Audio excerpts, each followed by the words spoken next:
First ever factory outlet, Mukunda Jewelers.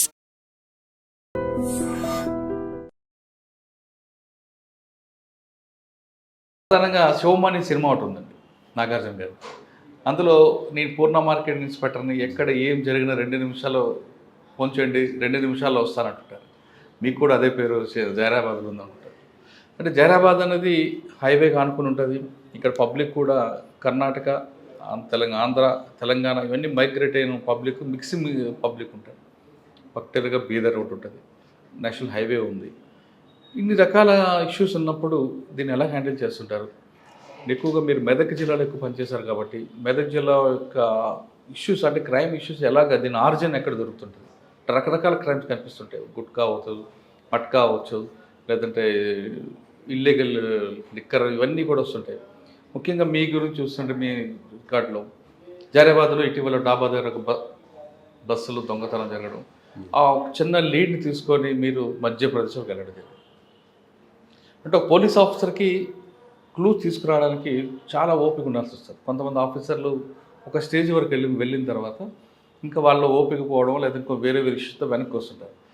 కానీ జైరాబాద్లో ఒక డాబాలో జరిగిన ఈ బస్సులో బంగారం దోపిడీలో ఎలాంటి లీడ్ లేకపోయినా ఒక లీడ్ తీసుకుంటూ మీరు 2 రాష్ట్రాలు దాటి మరో రాష్ట్రానికి వెళ్ళడం, అక్కడ ఆయన్ని పట్టుకోవడానికి కూడా దాదాపు 15-20 రోజులు మీరు అక్కడ మకాం వేయడం, ఆ పేషెన్స్ ఎలాగొచ్చింది, అది సక్సెస్ అయిన తర్వాత ఆ ఎంజాయ్మెంట్ ఎలాగొస్తుంది, ఒక ఆఫీసర్ తన సహనాన్ని ఎంత చూపిస్తే కేసు బ్రేక్ త్రూ ఎలాగొస్తుంది అనే ప్రశ్నకు సమాధానం చెప్పే ముందు మీ కెరీర్లో చాలా కనిపిస్తుంటాయి. చెంచులక్ష్మి అవ్వచ్చు, రకరకాల మంత్రి శంకర్, అలాంటి మోస్ట్ వాంటెడ్ క్రిమినల్స్ అందరూ కూడా ఉన్నారు కాబట్టి వాళ్ళు యాటిట్యూడ్ ఎలాగ ఉంటుంది, అది హ్యాబిచువల్ అఫెండర్గా మారడానికి ప్రధాన కారణం ఏంటి? ఈ ప్రశ్నకు సమాధానం చెప్పే ముందు శివమణి గారు బై ఛాన్సా బై చాయిసా యూనిఫామ్ వేసుకోవడానికి? నమస్కారం మురళీధర్ గారు, మీ టీంకి కూడా స్వాగతం. జైరాబాద్కి ముఖ్యంగా నా పేరు Viswalingam, circle inspector of police. Present 3 months back Zaheerabad town circle ఇన్స్పెక్టర్గా పోస్టింగ్ తీసుకోవడం జరిగింది. యాక్చువల్గా మా నేటివ్ ప్లేస్ వచ్చి మహబూబ్ నగర్ జిల్లా, జడ్చర్ల తాలూకా మిడ్జిల్ మండల్, వాడియాల్ విలేజ్ మాది. వాస్తవంగా మా ఫాదర్ ఫార్మరు, మదర్ గృహిణి. మాది కొద్దిగా పుట్టు పెరిగిన ఊరిలో ఒక నక్సల్ ప్రభావం బాగానే ఉండేది కదా? ఉండేది. మేము చిన్నప్పుడు ఉండేది. వాస్తవంగా కొద్ది మంది ఉండేవాళ్ళు అప్పుడు కూడా. కాకపోతే మేము యంగ్ జనరేషన్కి వచ్చే టైం భావజాలం మీకు పడలేదా? మాకు రాలేదు, అక్కడ మా దగ్గరికి ఏం రాలేదు. వాస్తవంగా పెద్ద ఫ్యామిలీ, ఇంట్లో నాకు 3 అక్కలు, 1 బ్రదర్, నేనే చిన్నవాడిని. మొత్తం ఎడ్యుకేషన్ అంతా కూడా గవర్నమెంట్ స్కూల్లో చదువుకోవడం జరిగింది. తర్వాత BRR college intermediate, BRR college degree college తర్వాత జాబ్ వచ్చేసింది. 2003-04లో డిగ్రీ అయిపోయింది. 2006లో ఎస్ఐగా రిక్రూట్ కావడం జరిగింది. ఇది ఫస్ట్ జాబ్ డైరెక్ట్ ఫస్ట్ 2003లో డిగ్రీ అయిపోతానే మా జిల్లాలో సివిల్ కానిస్టేబుల్స్ అప్పుడు రిక్రూట్మెంట్ జరిగింది. మా జిల్లాకు సంబంధించి ఓన్లీ 5 పోస్టులు పని ఉండే. 15,000 మంది అప్పుడు అప్లికేషన్ పెట్టారు. అందులో నేను కూడా వన్ ఆఫ్ ది క్యాండిడేట్ని. పెట్టినప్పుడు ఆ 5 మందిలో ఫస్ట్ నెంబర్ నాది. ఎందుకంటే నేను కొద్దిగా స్పోర్ట్స్ బాగా ఆడేది. వాలీబాల్ ఇంటర్ జోన్లో ఆడినాం, యూనివర్సిటీ ఇంటర్ జోన్లో ఆడడం జరిగింది. విపరీతంగా వాలీబాల్ ఆడేది, రన్నింగ్ కూడా బాగా చేసేది. మా ఊరు పక్కనే దుందుబి వాగు ఉంటుంది. అప్పుడు ప్రాక్టీస్ అంతా కూడా వాగులో ఇసుకలో ప్రాక్టీస్ చేసేవాళ్ళం. ఇసుకలో ప్రాక్టీస్ చేసినప్పుడే 13 seconds చేసేవాళ్ళం. అది అప్పుడు 100 meters 12.5 చేయడం జరిగింది. కాకపోతే వాస్తవంగా మీరు అడిగినట్టు ఏంటంటే ఇది చాయిస్ అనే చెప్పాలి. పోలీస్ జాబ్ అంటే విపరీతమైనటువంటి ఒక ప్యాషన్. ఎట్టి పరిస్థితుల్లో నేను పోలీస్ చేయాలని. మేము చిన్నగా ఉన్నప్పుడు మా దగ్గర షాకీర్ అని చెప్పి ఒక పోలీస్, షాకీర్, ఆ తర్వాత ఒకైనా పోచయ్య అని ఒక ఎస్ఐ ఉండేవారు, నల్గొండ వాళ్ళు. వాళ్ళ పేరు చెప్తే మా మండల్ మొత్తం హడలు ఉంటుండే. అసలు మిడ్జిల్ మండల్ కొంచెం కాంప్లికేటెడే ఉంటుండే. విపరీతంగా భయపడేవారు. పోలీస్ జాబ్ అంటే ఇంత క్రేజా, మనం కూడా ఎందుకు చేయొద్దు అనే ఉద్దేశం ఒకటి ఉండేది. అందుకే యాక్చువల్గా సైన్స్ గ్రూప్ నాది. ఇంటర్లో బైపీసీ, డిగ్రీలో బీఎస్సీ అయిపోయిన తర్వాత నెక్స్ట్ ఇక స్పోర్ట్స్లో ఉన్నాం కాబట్టి ఫిజికల్ యాక్టివిటీస్ బాగా ఉండేది. కంటిన్యూ ప్రాక్టీస్ చేసినప్పుడు అప్పుడు 5 పోస్టులో ఫస్ట్ పోస్ట్ నాకు రావడం జరిగింది. నేను విజయనగరంలో ట్రైనింగ్ చేసి విజయనగరం నుంచి డైరెక్ట్ గ్రేవన్స్కి వెళ్ళాను. గ్రేవన్స్లో 3 years చేయడం జరిగింది. అక్కడ మాకు దయానంద్ భక్తవత్సల్ రెడ్డి అని చెప్పేసి ఆఫీసర్స్ ఉండేవాళ్ళు. నేను అక్కడే ఉంటూ చదువుకున్నాను, ఏం సెలవు పెట్టలేదు. గ్రేవన్స్లో పని చేసుకుంటే చదువుకుని మళ్ళీ 2006లో డైరెక్ట్ అటు నుంచి గ్రేవన్స్ నుంచి మళ్ళీ అప్పకి రావడం జరిగింది. 2007లో ట్రైనింగ్ చేసింది. అక్కడ నుంచి 2008లో ఫస్ట్ టైం ఎయిర్పోర్ట్ పిఎస్ 2008 మార్చ్లో అది ఎయిర్పోర్ట్ పిఎస్ ఓపెన్ కావడం జరిగింది. ఆర్జీఐఏ జూన్లో మాకు పోస్టింగ్ ఇచ్చారు. అప్పుడు మాకు చింతమనేని శ్రీనివాస్ సార్ ఇన్స్పెక్టర్ ఉండే. ఫస్ట్ అక్కడ 1 year చేయడం జరిగింది. మీరు గ్రేహౌండ్స్లో 3 సంవత్సరాలు పనిచేశారు. ఎస్. ఏం నేర్చుకున్నారు, ఎవరి దగ్గర నేర్చుకున్నారు? ఆ గ్రేహౌండ్స్లో వాస్తవంగా మేము వచ్చినప్పుడు అప్పుడు బీటీలు ఉంటుండే. ఆ ట్రైనింగ్ మాకు దయానంద్ అని ఒక ఇన్స్పెక్టర్ ర్యాంకు, ఇప్పుడు ఆయన అడిషనల్ ర్యాంక్లో ఉన్నారు. అప్పుడు వాస్తవంగా ప్రవీణ్ కుమార్ సారు జీసీగా ఉండేవారు, Anurag Sharma sir grounds incharge ఉండేది. మాకు చాలా టఫ్ ట్రైనింగ్ 3.5 months. అప్పుడు అక్కడ చేస్తున్నప్పుడు ఒక 2 ఎక్స్చేంజ్ ఆఫ్ ఫైల్ కూడా జరిగింది. టఫ్ టెరైన్లో మేము ఫస్ట్ టైం ఆదిలాబాద్ డిస్ట్రిక్ట్లో ఒక మంచి ఎన్కౌంటర్ కూడా చేయడం జరిగింది. అక్కడ అప్పుడు మంచి అప్రిషియేషన్ కూడా దొరికింది. ఆ ఎన్కౌంటర్ అయిన తర్వాత ఎగ్జాక్ట్లీ 15 daysకే రిజల్ట్ వచ్చేసి మేము బయటికి రావడం. నాకు అప్పుడు ప్రమోషన్ కూడా ఇస్తామన్నారు అక్కడ సీనియర్, కానీ బయటకు వచ్చేసి వేరే వాళ్ళకి రాయడం జరిగింది. సార్ 3 సంవత్సరాలు పనిచేస్తారు కదా గ్రేహౌండ్స్. ఎస్. మీరు కమాండింగ్ ఆఫీసర్గా ఉన్నారా, రూట్ ఆఫీసర్గా ఉన్నారా? జేసీగా పనిచేయడం జరిగింది. జేసీగా ఉంటూ అందులో మిగతా టోటల్ వర్క్ మొత్తం నేను చూసుకున్నాను. మాకు మెయిన్ భక్తవత్సల్ రెడ్డి అని ఒక ఆర్ఎస్ఐ ఉండేవాడు. ఆయన ప్రజెంట్ కన్వర్షన్ అయిపోయి ప్రజెంట్ ఆంధ్రాలో వర్క్ చేస్తున్నారు యాజ్ సీఏగా. 98 batch. 89 batch దయానంద్ అని నిజామాబాద్ అతను ఉండేది. చాలా టఫ్ ఆఫీసర్స్, మంచి గైడ్ చేసేవాళ్ళు. వాస్తవంగా కూడా మాకు ట్రైనింగ్లో నేర్పించినట్టు మ్యాప్ రీడింగ్ ఏదైతే ఉందో ఆ టెరైన్కి మనం బయటకు వచ్చినప్పుడు కంప్లీట్ డిఫరెంట్ ఉంటుంది. ఆ డిఫరెన్స్ ఏంటంటే ఒక సీనియర్ ఆఫీసర్ ఉంటే అది గైడ్ చేయగలుగుతారు. మనకు ఎప్పుడు ఫీల్డ్లోకి వెళ్ళిపోతే ఎక్కడి నుంచి రౌండ్ వచ్చి తగులుతుందో తెలియదు. ఎవ్రీ మూమెంట్ కూడా చాలా కేర్ఫుల్ ఉండాలి. గెరిల్లా వార్ అనేది చాలా పర్ఫెక్ట్గా నేర్పుతారు.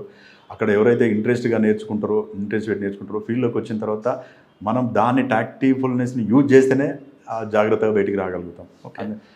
మా యూనిట్ కూడా ఏంటంటే బాగా పేరుండేది 1C యూనిట్. అప్పుడు టోటల్ తెలంగాణలో మంచి ఎన్కౌంటర్లు చేశారు వాళ్ళు. సార్ గ్రేహౌండ్స్లో మీరు చేశారు కదా గెరిల్లా వార్, అందులో ఐ కాంటాక్ట్ అనేది నేర్చుకున్నారా? నేర్పించారు.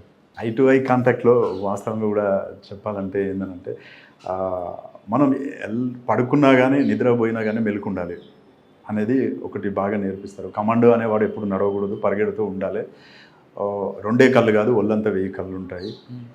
ఎటు నుంచి రౌండ్ వచ్చినా కానీ రౌండ్కి ఎదురెళ్ళే తత్వం ఉండాలనేది అందులో నేర్పిస్తారు. One of the best training. అట్లాంటి 4 times ట్రైనింగ్ అక్కడ ట్రైనింగ్ తీసుకోవడం జరిగింది. ప్రతి పోలీస్ ఆఫీసర్కి కూడా గ్రౌండ్స్ ట్రైనింగ్ ఇచ్చినట్టయితే ఒక మంచి కమాండోగా తయారవుతారు. సార్ గ్రేహౌండ్స్లో మీరు బాగా నేర్చుకున్నారు కాబట్టి ఐ టు నేర్చుకున్నప్పుడు లాంగ్ టర్మ్ మనం కనురెప్పలు కొడితే దాని మీనింగ్ ఏంటి, స్టాండ్ చేసే మీనింగ్ ఏంటి, అది చెప్పగలను అనుకుంటే చెప్పండి, చెప్పకూడదు అనుకుంటే వద్దు. వాస్తవంగా కొన్ని సైన్స్ ఉంటాయి, మీరే అడుగుతున్నారు, కొన్ని చెప్పొద్దు అనేది. కొన్ని ఈ టెక్నిక్స్ రివీల్ చేయకూడదు ఉంటాయి కదా గ్రేహౌండ్స్. Yes correct. గ్రేహౌండ్స్ తర్వాత ఇక్కడికి వచ్చారు. ఫస్ట్ పోస్టింగ్ ప్రొబేషనర్గా ఆర్జీఐఏ పోటీ ఇవ్వడం జరిగింది. 1 year చేశాము అక్కడ ప్రొబేషనర్గా. 1 year చేసిన తర్వాత మీరు చింతమనేని శ్రీనివాస్ గారితో నేర్చుకున్నారు. ఎస్. ఆయన అప్పటికే ఎన్కౌంటర్ స్పెషలిస్ట్ పేరు దేవరకొండ శ్రీను ఎలియా చింతమనేని శ్రీను. ఆయన నేర్చుకున్నారు. సార్కి ఎప్పుడు నేను చూసిన ఫస్ట్ పోలీస్ సార్కి AK-47తో గన్మెన్ ఉండేవారు. సార్ కొంచెం చాలా ఫాస్ట్ ఉంటాడు. ఆయన దగ్గర చాలా ఏంటంటే ఒక పోలీస్ ఆఫీసర్ ఏ విధంగా ఉండాలి అనేది మాత్రం బాగా నేర్పిస్తాడు సార్. ఆఫీసర్ అంటే ఈ విధంగానే ఉండాలి, ఎస్ఐ అంటే ఎస్ఐ వర్క్ చేయాలి. అప్పుడే స్టార్ట్ అయింది ఆర్జీఐ. విపరీతమైన విఐపి మూమెంట్స్ ఉంటున్నాయి. దాంతోపాటు ఫస్ట్ టైం అక్కడ పాస్పోర్ట్ కేసులు రిపోర్ట్ అవుతున్నాయి. ఆ పాస్పోర్ట్ కేసులు రిపోర్ట్ అయినప్పుడు యాజ్ ఎస్ఐకి ఏంటంటే first basic training, constable training, head constable training, ASI training.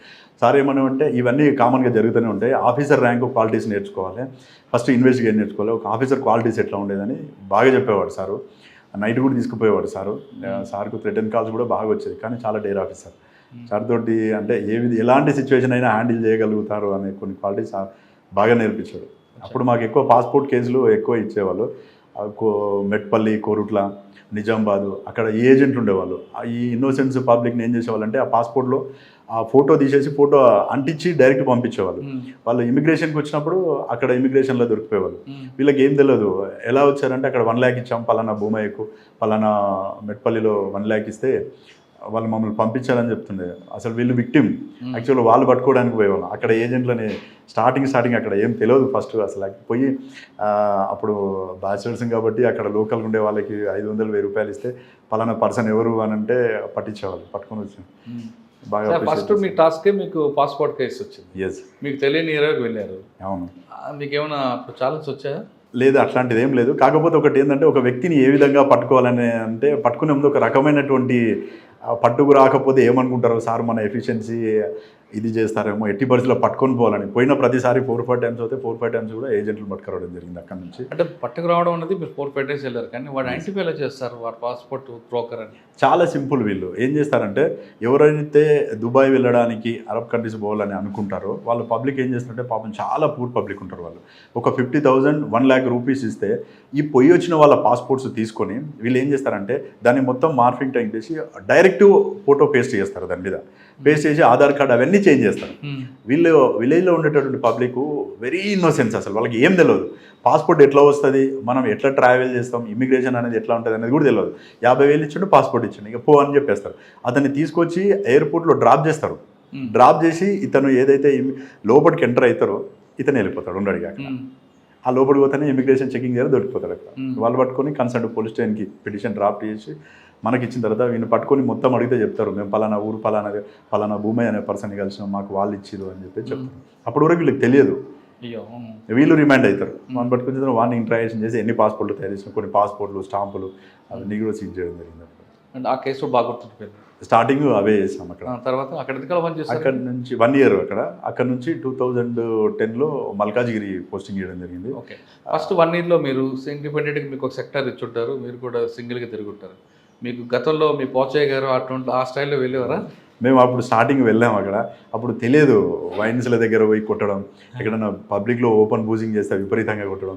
కొడితే వాళ్ళు వచ్చి కంప్లైంట్ చేసేవాళ్ళు, కొట్టిరు వార్తలు వచ్చినాయి చూడండి ఎట్లా కొట్టారు అని. సార్ అప్రిషియేట్ చేసేవాడు, ఏం కాదు మంచిదే, కొట్టకపోతే ఏం చేస్తారని చెప్పేసి చెప్తుండే సార్.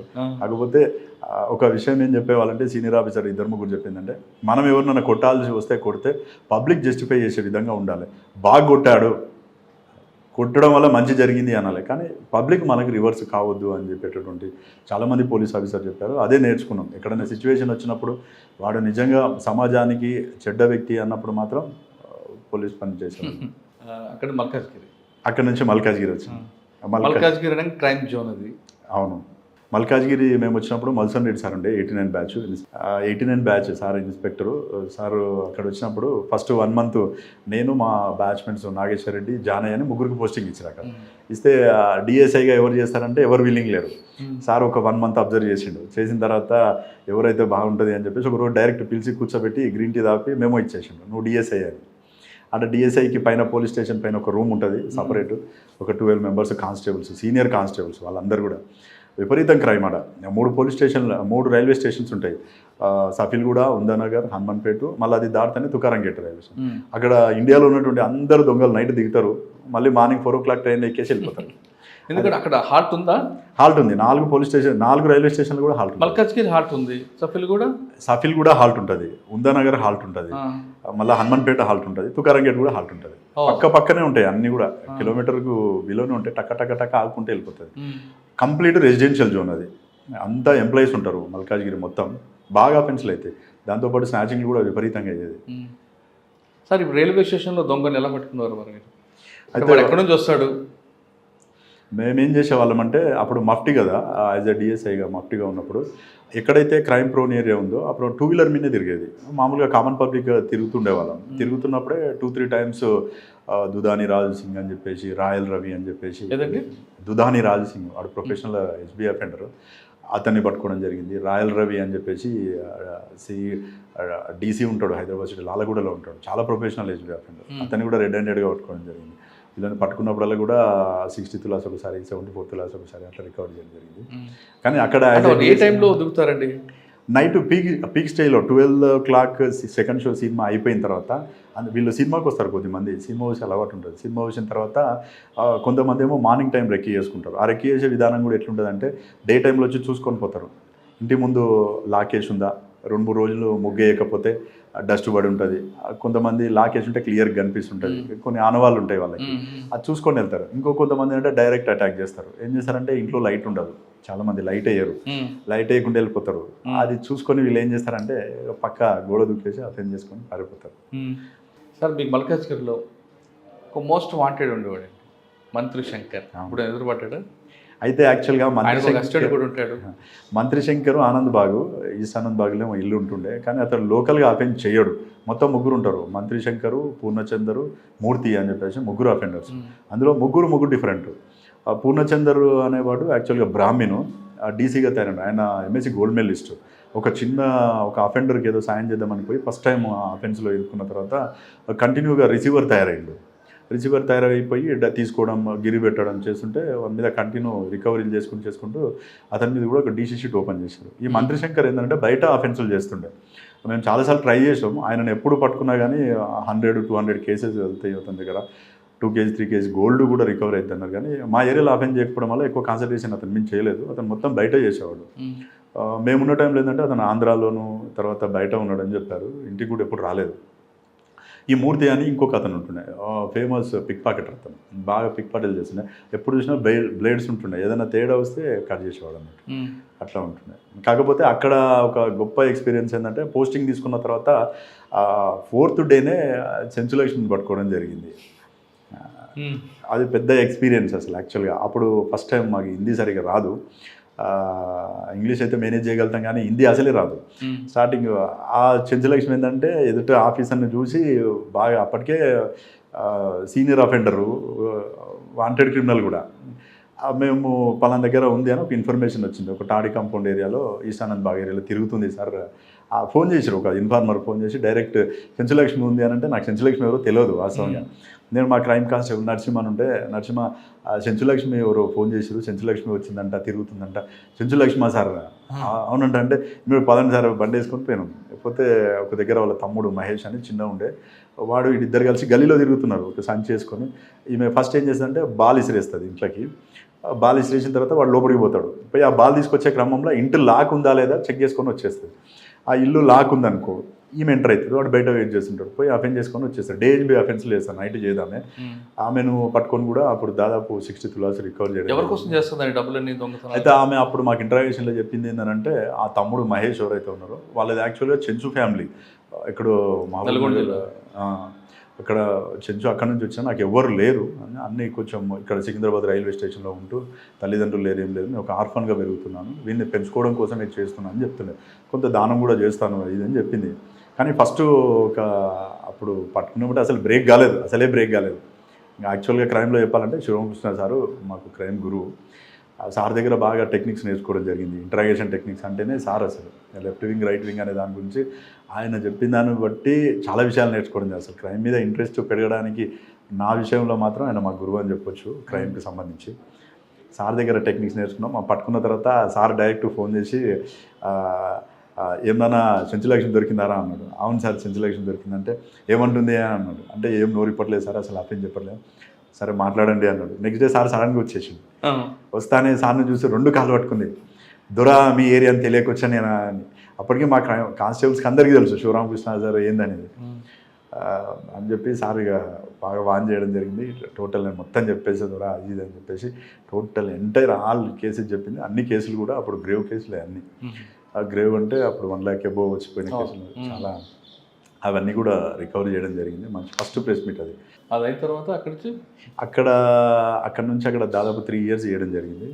3 years చేసిన తర్వాత అక్కడ నుంచి కొద్ది రోజులు డిస్ట్రిక్ట్ చేద్దామని రిక్వెస్ట్ పెట్టుకుంటే అప్పుడు ద్వారకా తిరుమలరావు సారు సిపి గారు ఉండే, రేంజ్కి పంపిస్తే నిజామాబాద్ వచ్చినాం. నిజామాబాద్ వచ్చిన తర్వాత అప్పుడు నిజామాబాద్లో ఎక్కడ వేకెన్సీ నేను చూస్తున్నప్పుడు ఈ జైరాబాద్ ఎస్ఐ నరేందర్ సార్ ఉండే 2004 బ్యాచ్. ఆయనకు ప్రమోషన్ వచ్చి ఇక్కడ నుంచి హైదరాబాద్ వెళ్ళిపోయాడు. అప్పుడు ఇక్కడ వేకెంట్ ఉండే. Sridhar Reddy sir CI.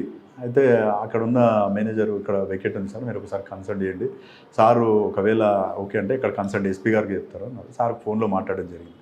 Sir ఫోన్లో మాట్లాడమే ఇమీడియట్లీ ఓకే రైట్ నీ డీటెయిల్స్ పెట్టండి అని పెడితే ఎస్పీ గారికి చెప్పారు. ఎస్పీ గారు డిఐజీ గారితో మాట్లాడి అప్పుడు పోస్టింగ్ ఇప్పించడం జరిగింది. స్టార్టింగ్ అట్లా 2012లో జిల్లా 2012లో మీరు సంగారెడ్డి జిల్లా మెదక్ జిల్లాకి ఎంటర్ అయ్యారు. అవును. ఇంకా అప్పుడంటే మీ మార్క్ ఉండిపోయింది ఇక్కడ. మధ్యలో మళ్ళీ సిద్దిపేట కూడా పోవడం జరిగింది. సార్ మీరు 2012లో వచ్చారు ఫస్ట్ పోస్టింగ్ జహీరాబాద్ ఎస్ఐగా, రైట్? అప్పుడు ఎస్ఐ జహీరాబాద్లో ఉన్న ఛాలెంజ్ ఎందుకంటే ఇక్కడ రకరకాల కల్చర్ ఉంటుంది. క్రైమ్ ఒకటే రకం కాదు, పబ్లిక్ కూడా మిక్స్డ్ పబ్లిక్ ఉంటారు. షెల్టర్ జోన్ ఉంది, ఒకవైపు బీదర్, ఇంకోవైపు తాండూరు. దీని ఎలా మీరు మేనేజ్ చేసుకొచ్చారు, ఏం ఛాలెంజ్ చేయవచ్చు? మీరు అన్నట్టు ఏంటంటే జైరాబాద్ మిక్స్డ్ కమ్యూనిటీ. ఇక్కడ జైరాబాద్ పబ్లిక్లో ఏంటంటే ఇటు కన్నడ మాట్లాడతారు, మరాఠీ మాట్లాడతారు. తర్వాత ఈ మహేంద్ర ప్లాంట్ ఒకటి ఉండడం చేత కూడా డిఫరెంట్ స్టేట్స్ పబ్లిక్ ఇక్కడ ఉంటారు. మనం పబ్లిక్లో ఎలాంటి ఇష్యూ ట్యాకిల్ చేయాలంటే పబ్లిక్లో ఫస్ట్ మనం మమేకం అయిపోవాలి. ఏ సార్ మనం ఏది చెప్పినా వింటాడు, మనకి ఏ సమస్య చెప్పినా కానీ సాల్వ్ అవుతుందని ఒక నమ్మకం వస్తే వాళ్ళు ఒక 1000-2000 మంది వచ్చినా కానీ మనం ఓన్లీ ఫోన్లో చెప్పినా కానీ కంట్రోల్ అయిపోతుంది. కాకపోతే ఇది కొన్ని కమ్యూనల్ సెన్సిటివ్ హైదరాబాదు. కాకపోతే అన్ని వర్గాల పబ్లిక్ కూడా మనం ఎవరు వచ్చినా కానీ ఏది వచ్చినా కానీ వాళ్ళు ఏదైతే ఆశిస్తున్నారో ఒకసారి వస్తే వాళ్ళు మళ్ళీ పోలీస్ స్టేషన్కి రావద్దు అనే ఉద్దేశంతో నేను పనిచేసి పెట్టాను. యాజ్ ఏ ఎస్ఐగా ఉన్నప్పుడు నేను నోట్ చేసుకునేవాడిని. పలానా ఇప్పుడు ఎగ్జాంపుల్ మీరు యాజ్ ఏ కంప్లైంట్గా వచ్చినప్పుడు నేను నోట్ చిన్న ఇష్యూ అయినా సరే గుర్తుపెట్టుకొని ఆ పని అయ్యిందా లేదా బ్లూ కోట్ వాళ్ళకి చెప్పడం కానీ కన్సర్న్ బీట్ కానిస్టేబుల్కి చెప్పడం కానీ చెప్పి మళ్ళీ ఈవినింగ్ అవసరమైతే ఆ పని అయిపోయిందా లేదా వాళ్ళని మళ్ళీ చెప్పవనేవాడిని. అవసరమైతే నేనే ఫోన్ చేసి మాట్లాడు. వాళ్ళు చాలా హ్యాపీగా ఫీల్ అయ్యేవారు. ఓ సార్ నాకు మళ్ళీ ఫోన్ చేసిండు, అది చాలా రోజుల నుంచి చిన్న ఇష్యూ పెండింగ్ ఉంది సార్ అని చెప్పేవాళ్ళు. సార్ 2 కిలోమీటర్ దూరం ఉన్న 2 నిమిషాలు వస్తా అని ఎందుకు పెట్టారు అప్పుడు? వాస్తవంగా ఏంటంటే పబ్లిక్ జైరాబాద్లో ఒక ఇష్యూ ఏముందంటే విపరీతమైనటువంటి మట్కా కల్చర్ ఉంది. అప్పుడు మట్కా బాగా కొంచెం కార్స్ కూడా బాగా ఆడేవాళ్ళు, కొంచెం బార్డర్ ఏరియా కాబట్టి. దాంట్లో ఏంటంటే పబ్లిక్ ఏమన్నా సార్ ఫోన్ చేసినప్పుడే వస్తారా సార్ మీరు అని అడిగేవాళ్ళు. ఇమ్మీడియట్లీ వచ్చేస్తాం, ఇబ్బంది ఏం లేదు, మీరు ఫోన్ చేసి చూడండి అని. ఒకవేళ నేను ఫోన్ వచ్చిన తర్వాత 2 మినిట్స్ కాకపోయినా కానీ నేను రీచ్ కావడానికి టైం అయితే రోడ్ పైకి వస్తే ఆటోలు ఉంటాయి, అక్కడ 2 వీలర్ వస్తుంది. ఆ 2 వీలర్ ఎవరైనా వస్తే నేను బండి ఎక్కేసి చలో పోదాం బాగానే తీసుకొని డైరెక్ట్ వెళ్ళిపోయేది. అలా జనాలు కొన్నిసార్లు ఏంటంటే చెప్పిన టైంకి వచ్చేస్తారు సార్ ఏదంటే అది అని చెప్పి బాగా నమ్మకం వాళ్ళకి. సార్ ఆ విధంగా మీరు చేయడం వల్ల మీకు వచ్చే ఇన్పుట్స్ ఏంటండి? అంటే మంచి కేసులు వచ్చేవా, లేక కొంతమంది పబ్లిక్ కావాలని మనకి మిస్లీడ్ చేస్తుంటారు? ఎప్పుడు కూడా మిస్లీడ్ చేయలేదు, పబ్లిక్ ఎవరు కూడా మిస్లీడ్ చేయలేదు. కాకపోతే మనకి ఏదైతే యాంటీ సోషల్ అంటే ఇప్పుడు ఈ ఇల్లీగల్ వాయిసెస్ ఏవైతే ఉన్నాయో మామూలుగా ఈ మట్కా కానీ ప్లేయింగ్ కార్డ్స్ కానీ ఈవ్టీజింగ్ కానీ ఇంకేవైనా సరే పబ్లిక్కి ఇన్కన్వీనియంట్ ఉండేటటువంటి ఏవైనా సరే డైరెక్ట్ కాల్ చేసి చెప్పేవాళ్ళు. చెప్తూ మళ్ళీ ఒక మాట, సార్ మా పేరు చెప్పకండి సార్ అన్నారు. మేము అంతే కాన్ఫిడెన్స్గా పెట్టేవాళ్ళం. అది ఎవరైనా సరే ఒక రౌడీ షీటర్ కానీ కొంచెం అప్పుడప్పుడు కొంతమంది పైల్మాన్ అని చెప్పి పేరు చెప్పుకునేటోళ్ళు. ఆ పైల్మాన్లు కొంతమంది చెప్తే భయపడేవాళ్ళు. ఆ పైల్మాన్ గిరి ఎవరున్నాయని అవన్నీ కూడా తగ్గించినాం. అది తగ్గించడానికి కారణం ఏంటంటే అప్పుడు ఉన్నటువంటి ఇన్స్పెక్టర్స్ డిఎస్పీలు ఎస్పీలు ఫుల్ సపోర్ట్ చేశారు. దాంతో ఏంటంటే మనకు కంప్లీట్ కంట్రోల్. పబ్లిక్ మీకు ఫోన్ చేసేవారు, మీరు 2 నిమిషాలు వెళ్ళేవారు. ఒక్కొక్కసారి మీకు ఆఫీస్ వర్క్ ఉండిపోయి ఇంకొక ఏదైనా మీరు ఫిక్స్ అయిపోయారు అనుకోండి, 2 నిమిషాలు వెళ్ళరైపోతారు, అప్పుడు ఏం చేస్తారు? మేము ఒక టీం తయారు చేసుకున్నాం. వాస్తవంగా ఏంటంటే నా దగ్గర ఉండే టీం ఎవరైతే ఉంటారో ఆ టీం కూడా ఆ విధంగానే పనిచేసేవాళ్ళు. నేను వెళ్ళకపోతే నాకంటే ముందు సార్ వెళ్ళిపోతాడు అనే ఉద్దేశం. టక్కున ఫోన్ పోయే ఆ ఫోన్ పోతుంది, నేను ఫోన్ పెట్టేసి లోపల ఎవరో ఒకరు, నలుగురు ఉంటే నలుగురు ఎవరో ఒకరు రీచ్ అయ్యేవాళ్ళు అడిగి. అంటే మీరే వెళ్ళాలి లేదు, వాళ్ళు ఎవరో రీచ్ అవుతారు. ఎక్సలెంట్ వర్క్ చేసే టీం ఉండేది, ఇప్పుడు కూడా ఉన్నారు వాళ్ళు. అంటే మనం ఇచ్చే రెస్పాన్స్ని బట్టి మా గ్రౌండ్ లెవెల్లో ఉండే ఆఫీసర్స్ కూడా బాగా పనిచేస్తారు. ఏదైనా కానీ డిపార్ట్మెంట్కి పని చేయాలంటే మన టీం బాగుండాలి. మెయిన్ కలెక్షన్ ఆఫ్ ఇంటెలిజెన్స్ మనకు కరెక్ట్ ఉంటే ఏం జరిగినా ఏదైనా మినిట్ టు మినిట్ తెలియగలిగితే ఏదైనా చేయగలుగుతాం మనం. ఆ కాన్ఫిడెన్స్ మనకు తెలిసిపోద్ది అసలు. సార్ జహీరాబాద్లో ఏ కారణంలో ఎక్కువ ఒక క్రైమ్ ఉంటుందండి? బీదర్ వైపా, తాండూరు వైపా, లేదా సంగారెడ్డి వైపా? ఇప్పుడు ప్రజెంట్ సిచ్యువేషన్ చెప్పినట్లయితే ఎంటైర్ జైరాబాద్లో కొద్దిగా ప్రాపర్టీ అఫెన్స్లు కొద్దిగా తగ్గింది ఒక రకంగా. ఎందుకంటే సీసీ కెమెరాల వల్ల కానీ కొంచెం మనకు బార్డర్ పోలీస్ ఆఫీసర్స్ తోటి కూడా మంచి రిలేషన్ ఉంది మనకు. ఏదైనా సరే వాట్సాప్ గ్రూపులు కానీ ఏదైనా అఫెన్స్ అయితే వాళ్ళు మాకు ఇన్ఫర్మేషన్ షేర్ చేస్తారు, మేము వాళ్ళకి షేర్ చేస్తాం. ఏ ఇన్ఫర్మేషన్ అయినా మనకు ఎక్కువ ఏంటంటే మామూలుగా ప్రజెంట్ ఈ మధ్యకాలంలో హౌస్ బ్రేకింగ్లు కానీ తర్వాత మోటార్ సైకిల్ థెఫ్ట్లు అయితే బాడ్లీ అఫెన్స్లు మర్డర్లు అయితే ఇప్పుడు తగ్గినాయి, అంత అయితే లేవు ప్రజెంట్. ఇంతకుముందు నేను ఎస్ఐగా పనిచేసినప్పుడు కూడా నా ఎంటైర్ 3.5 yearsలో ఒకే ఒక మర్డర్ కేసు అయింది. బాగా పెట్రోలింగ్ చేసేది, విపరీతంగా పబ్లిక్లో ఉండేది. మార్నింగ్ 9కి వచ్చేస్తే నైట్ 11:30, 12కి ఇంటికి వెళ్ళేది. సార్ ఎస్ఐగా ఉన్న టైంలో మీ దగ్గర చాలా కేసులు జరిగాయి, ముత్తూట్ ఫైనాన్స్ అవ్వచ్చు, చాలా ఉన్నాయి, ఒకసారి రివీల్ చేసుకోండి. నేను జైరాబాద్లో యాజ్ ఎస్ఐగా రిపోర్ట్ చేసిన తర్వాత ఫస్ట్ ఛాలెంజింగ్ కేసు అంటే శ్రీధర్ రెడ్డి సారు ఇన్స్పెక్టర్. అప్పుడు సారు చాలా మంచి ఆఫీసరు, బాగా కోఆపరేటెడ్ చేసేటువంటి ఆఫీసర్, ఎక్సలెంట్ ఎంకరేజ్ చేసేది సారు. అయితే అప్పుడు ఏమైందనంటే ఇక్కడ రిపోర్ట్ చేసిన తర్వాత 1 monthకి ఫస్ట్ అఫెన్స్ ఇక్కడ కొత్తూరు బి అనే విలేజ్ ఉంటుంది. ఆ విలేజ్లో ఎస్బీఐ బ్యాంక్ ఉంటుంది. ఆ బ్యాంక్లో చెస్ట్ ఓపెన్ చేసి ఏదైతే లాకర్ ఉంటుందో ఓపెన్ చేసి 2,80,000 రూపీస్ అందులోకించి అమౌంట్ థెఫ్ట్ చేయడం జరిగింది. దాన్ని గ్యాస్ కట్టర్ తోటి బ్రేక్ చేశారు. ఆ అఫెన్స్ అయిన తర్వాత ఎగ్జాక్ట్లీ 15 daysకి మల్చల్ అని ఇంకొక విలేజ్ ఉంటుంది, అక్కడ కూడా బ్యాంక్ ఉంటుంది. ఆ బ్యాంక్లో కూడా అటెంప్ట్ చేశారు. అటెంప్ట్ చేస్తే ఈ అఫెన్స్ అయింది, ఆ అఫెన్స్ అయింది. తర్వాత ఒక 1 month తర్వాత కోహిల్లో ఎస్బీఐ బ్యాంక్కి మళ్ళీ సేమ్ గ్యాంగు అక్కడ అఫెన్స్ చేయడానికి వచ్చారు. వాళ్ళు వచ్చినప్పుడు ఏమైంది, అక్కడ అలారం రావడంతో అప్పుడు ఆడ నోముల వెంకటేష్ అని ఎస్ఐ 2009 బ్యాచ్. ఆ అబ్బాయికి ఫోన్ పోయింది. ఫోన్ పోతేనే నైట్ పడుకొని ఉన్నాడు, లోయర్ టీషర్ట్ తోటి భాస్కర్ అనే ఒక హెడ్ కానిస్టేబుల్, ఇప్పుడు ఎస్ఐ ఇంటెలిజెన్స్లో చేస్తుంది. ఆయన తీసుకొని 2 వీలర్ మీద వచ్చేసిండు ఫాస్ట్గా. అక్కడికి వస్తానే వీళ్ళు సైరన్ 2 వీలర్ సౌండ్ వచ్చేసింది. అక్కడ ఎవరు నడిచే వరకు వాళ్ళు బయటకు వచ్చారు. బయటకు వస్తేనే వెంకటేష్ తొందరలో వెపన్ మర్చిపోయాడు. వాళ్ళు వెపన్ ఉన్న సంగతి అబ్జర్వ్ చేయలేదు వెంకటేష్. వీళ్ళు చేంజ్ చేస్తున్నారు, వాళ్ళ ముందు ఎరుగుతున్నారు, అవతల అన్ని ఫీల్డ్స్ ఉంటాయి. వెంకటేష్ కూడా ఎమ్మడి పరిగెడుతుంది పట్టుకోవడానికి. అతను తపంచ తీసుకొని బ్యాక్ పెట్టి ఫైర్ చేశాడు. ఫైర్ చేసినప్పుడు వెంకటేష్కి రౌండ్ రైట్ సైడ్లో జరిగింది, పడిపోయాడు. ఇమ్మీడియట్లీ సార్కి ఫోన్ చేసిండు.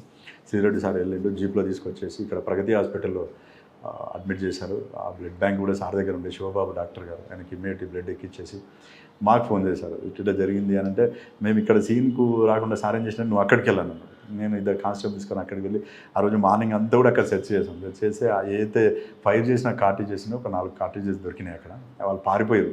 ఇంకా తర్వాత సార్ పిలిచి ఆ నెక్స్ట్ డే ఇక్కడ నుంచి హైదరాబాద్ షిఫ్ట్ చేసి ఆయనని హెల్త్ కొంచెం స్టేబుల్ అయ్యే వరకు కేర్ తీసుకున్న తర్వాత సార్ పిలిచి ఏ విధంగా దీన్ని ఛాలెంజ్ తీసుకొని కంపల్సరీ డిటెక్ట్ చేయాలన్నారు. 15-20 డేస్ అయింది. అప్పటికి క్లూస్ అయితే ఏం లేవు.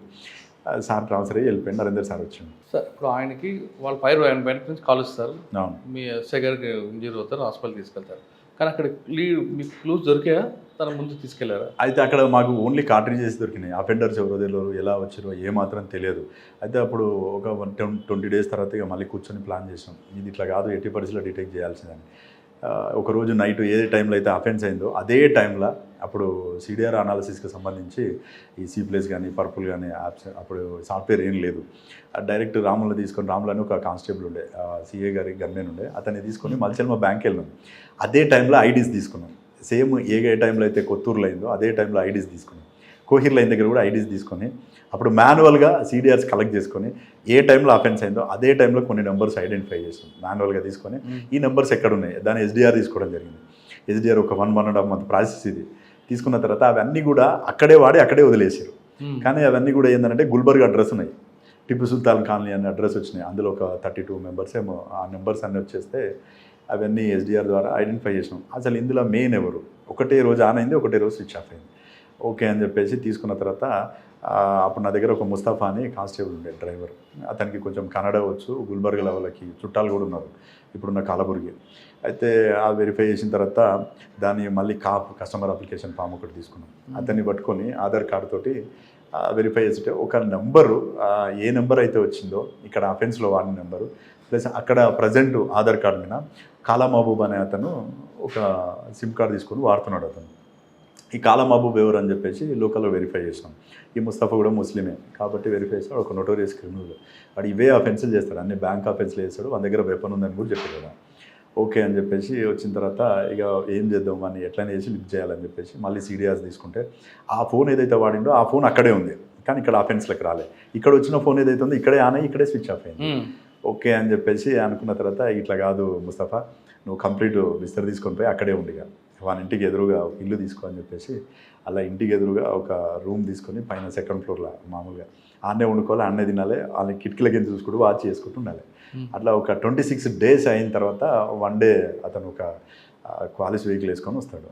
వచ్చిన తర్వాత ముస్తాఫా ఫోన్ చేసి, సార్ వాడు వచ్చింది సార్, ఉన్నాడు సార్, ఇట్లా రైట్ అని చెప్పేసి ఇమీడియట్లీ ఇక్కడ నుంచి బయలుదేరి 2 అవర్స్లో నేను నరేందర్ సార్ టీం అందరం పోయినాం. అయితే అప్పుడు ఆడ బసవరాజ్ తేలి అని ఒక ఇన్స్పెక్టర్ ఉండే ఆ ఏరియాకి సంబంధించి, ఆయన కూడా మంచి క్రైమ్ నాలెడ్జ్ ఉన్నాడు. ఎడ్ల మసూర్ రెడ్డిని వాళ్ళే అరెస్ట్ చేసి, ఆయన కొంచెం మంచి ఫ్రెండ్ ఆయన బీదర్లో ఉన్నప్పుడు. ఆయనకి రిక్వెస్ట్ చేసినాము, ఎందుకంటే ఈ అఫెండరు అని చెప్తే వాళ్ళు మనకు హ్యాండ్ ఓవర్ చేయరు కాబట్టి మా దగ్గర ఒక లాంగ్ పెండింగ్ వారెంట్ ఉంది సార్, ఇట్లా ఫలానా అతను అంటే, శివ నువ్వు అడిగితే ఏమో ఠీకే ఆవో అంబి ఆతే అని చెప్పేసి ఆయన ఒక 5-6 మందిని వెపన్స్ తీసుకొని ఆ టిప్పు సుల్తాన్ కాలనీ ఎట్లుంటుందంటే కంప్లీట్ మాస్ టోటల్ ముస్లిం ఏరియా, కొంచెం లిఫ్ట్ చేయడం కూడా చాలా ఇబ్బంది. వాళ్ళు వెపన్స్ తీసుకొని వచ్చారు, మేము ఒక 10 మందిని మేము ఇంటి మీద డైరెక్ట్ రేడ్ చేసి వాళ్ళని లిఫ్ట్ చేసుకొని వచ్చేసాం. వచ్చిన తర్వాత వాళ్ళని ఇంటరాగేషన్ చేసినాం. కాలా మహబూబు, గోరా మహబూబ్ ఇద్దరు మెయిన్ అఫెండర్స్. వాళ్ళు ఫస్ట్ అఫెన్స్లో యాక్చువల్గా సైకిల్ మోటార్ అఫెన్స్లు స్టార్ట్ చేశారు. సైకిల్ మోటార్స్ చేస్తూ ఇది లాభం లేదు, ఒకటేసారి బ్యాంక్ అఫెన్స్ చేస్తే మనకి ఎక్కువ లాభం వస్తుంది కదా అని చెప్పేసి ఒకటి గుల్బర్గ్లో చేశారు. గుల్బర్గ్లో ఒక అఫెన్స్లో 5 lakhs రూపీస్ ఫస్ట్ వాళ్ళకి గెయిన్ అయింది. ఆ తర్వాత ఇక్కడ అఫెన్స్ చేశారు. అప్పుడు దాంట్లో ఏంటంటే సిలిండర్స్ వాళ్ళు చేసే విధానం, వాళ్ళు ఒక పెద్ద గోడౌన్ తీసుకున్నారు. ఫస్ట్ ఆ గోడౌన్ ఏంటంటే ఒక టీం ఏమో స్క్రాప్కి సంబంధించిన వెహికల్స్ ఎత్తుకపోయి కట్ చేసి అమ్మేస్తుంటుంది, ఇంకొక టీం ఏమో బ్యాంక్ అఫెన్సులు చేస్తుంటుంది. అప్పుడు మొత్తం రికవర్ చేయడం జరిగింది. అదంతా అప్పుడు Gajarao Bhupala Rao sir additional SP ఉండే. ఎవరండి? Gajarao Bhupala Rao sir additional SP, G Venkatesh sir DSP ఉండే. అప్పుడు ఇక్కడే ప్రెస్ మీట్ పెట్టేసి బాగా హైలైట్. సార్ మీరు చెప్పిన ఎంఓ గతంలో ఈశ్వర నగర్లో కూడా కెనరా బ్యాంక్ జరిగింది, వాళ్ళు వీళ్ళు ఒకటేనా? కాదు, వాళ్ళు కాదు, వీళ్ళు ఇక్కడే అఫెన్స్లు చేశారు. ఇది 4th అఫెన్స్ మా దగ్గర. ఫస్ట్ గుల్బర్గ్లో ఒకటి చేశారు, అక్కడ డబ్బులు ఫస్ట్ టైం అఫెన్స్లో డబ్బులు వచ్చినాయనే ఉద్దేశంతో కొత్తూరులో చేశారు. కొత్తూరు తర్వాత 2 అటెంప్ట్ ఎస్ఐ మీద ఫైర్ చేశారు. సార్ మరి గుల్బర్గ్ ఎస్ఐ పోలీస్ అడగలేదా మీరు ఎన్బిడబ్ల్యూ అన్నారు? అయితే తీసుకొచ్చిన తర్వాత నెక్స్ట్ డే చెప్పినాం ఆయనకి. ఆయన ఇమ్మీడియట్లీ జీప్ వేసుకొని వచ్చేసిండు. शिवा आप गलत बोले मेरे को, क्यों ऐसा बोले? तो नहीं साहब बहुत इसमें प्रेशर है, हमारे की वांटेड है बोले. तो ఆయన కూడా ఇక్కడ వచ్చి చాలాసేపు ఆయన ఇంటరాక్షన్ చేసిండు.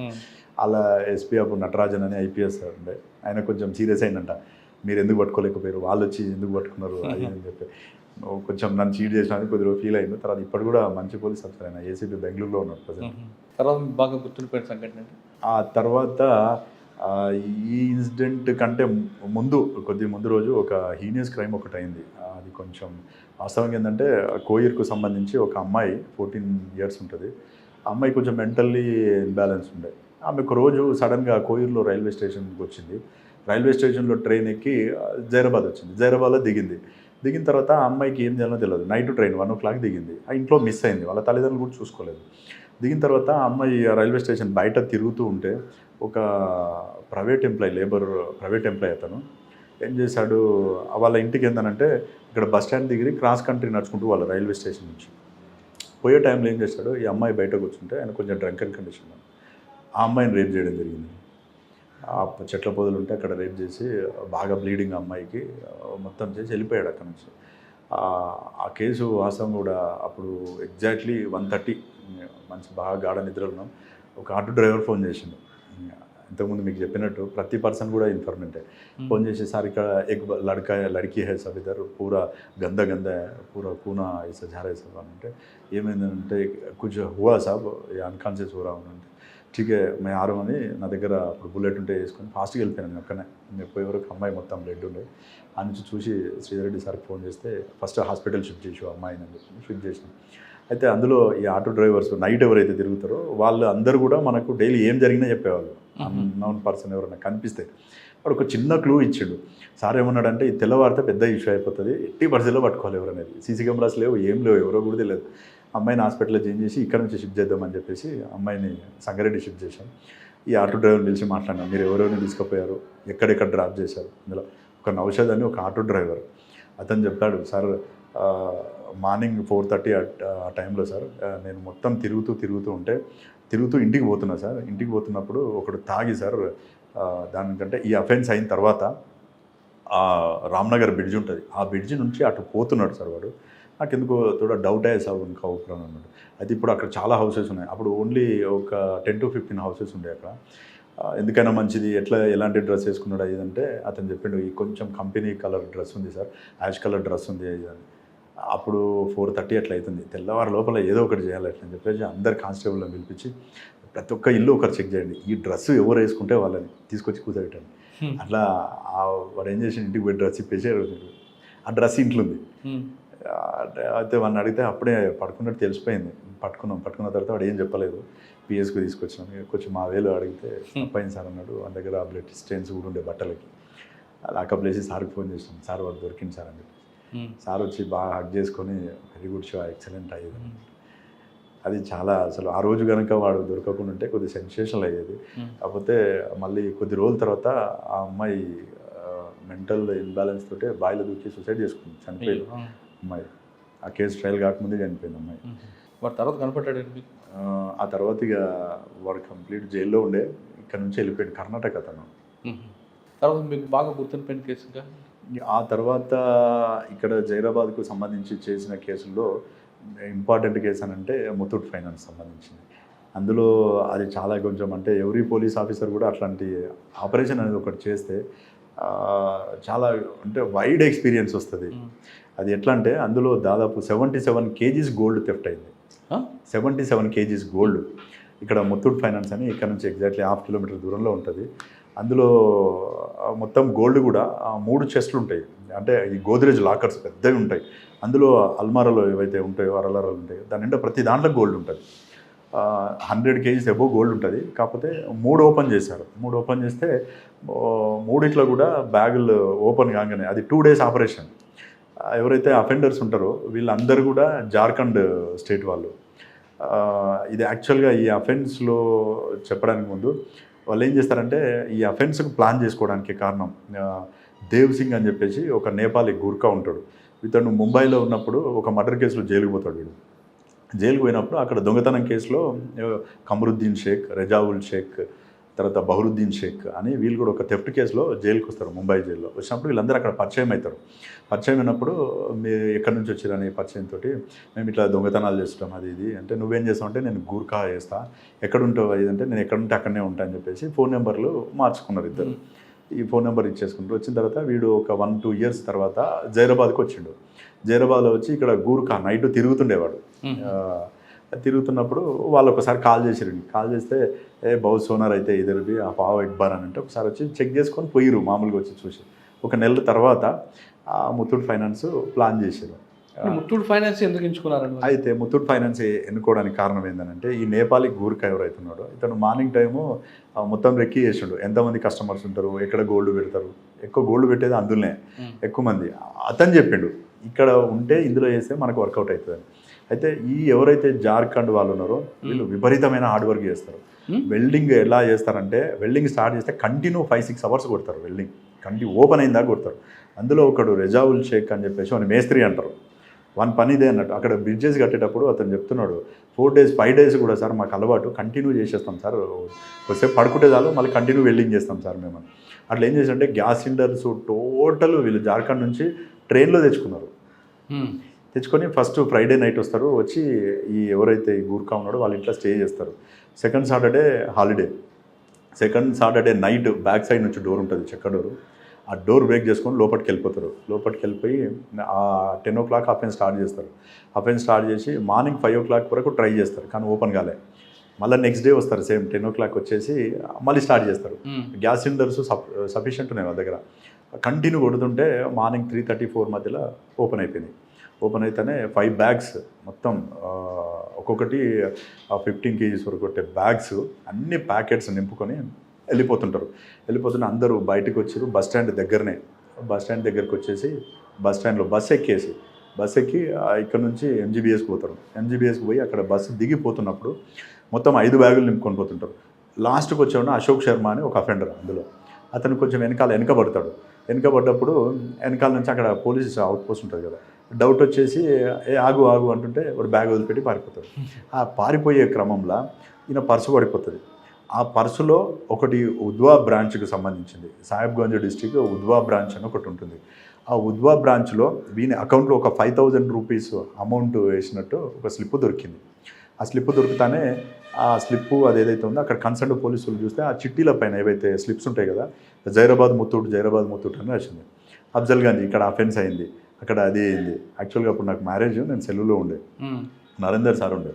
దాన్ని మొత్తం సీన్ ప్రొటెక్ట్ చేసి డిఎస్పీ గారిని పిలిపించి ఇదంతా చేసిన తర్వాత అక్కడికి పోయి అఫ్జల్గంజ్ పోలీసుని అడిగితే మేము ఇట్లా డైరెక్ట్ చేయడానికి లేదు, 102లో కోడ్ డిపాజిట్ చేస్తాం తీసుకోండి అని అంటే ఓకే అని చెప్పేసి వాళ్ళు వేసారు. అశోక్ శర్మ ఒకటి దొరికిండు. వాడిని ఇంటరాక్షన్ అఫ్జల్గంజ్లోనే దొరికింది. అఫ్జల్గంజ్ పోలీసు పట్టుకున్నాడు. వాడు అసలు నోరే విప్పాడు, నాకేం తెలియదు అంటాడు, మాట్లాడాడు, ఏం చెప్పలే. సరే అని చెప్పేసి అట్లే పెట్టేసారు. ఆ ప్రాపర్ డిపాజిట్ చేశారు. ఆ తర్వాత భీమ్రెడ్డి సార్ ఉండే అప్పుడు, ఇప్పుడు ఏసీపీ భీమ్రెడ్డి సార్ సిసిఎస్లో ఇన్స్పెక్టర్ ఉండే, ఇప్పుడు సార్ ఏసీపీ పటంచెరు ఏసీపీ కూడా వేశారు.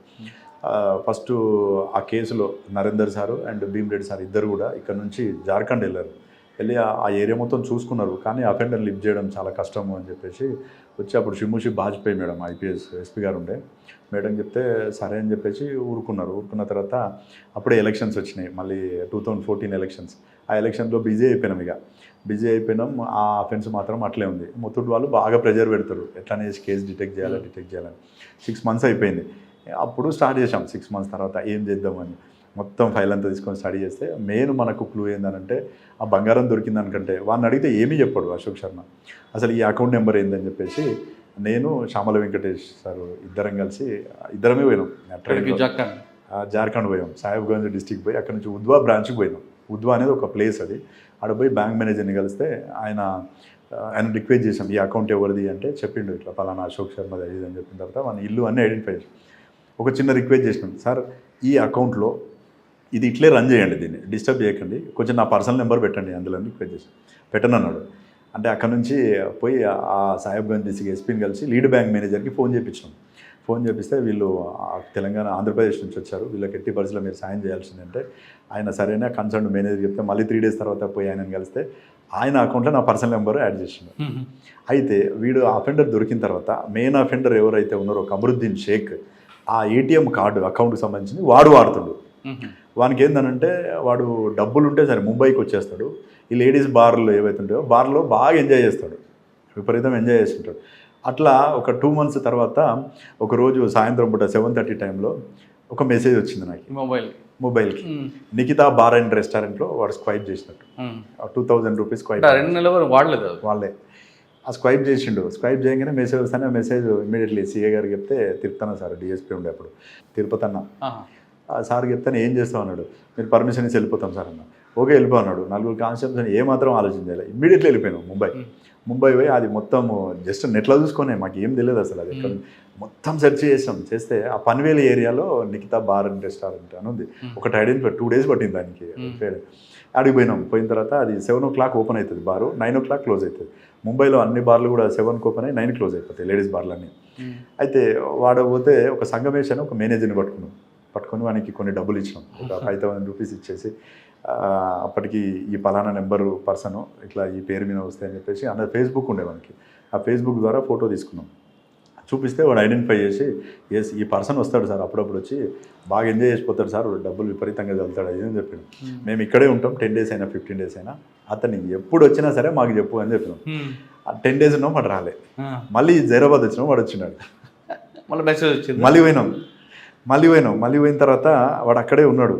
అయితే 2 days వెయిట్ చేసాం, 2 days వరకు వాడు రాలే. అయితే ముంబై తిరుగుదామని చెప్పేసి బాంద్రా ఏరియాకి పోయినాం మేము. ముంబైలో విపరీతమైన ట్రాఫిక్ కదా, తెలియదు మాకు. పోయి బాంద్రా ఏరియాలోనూ వాడు బార్కి వచ్చింది.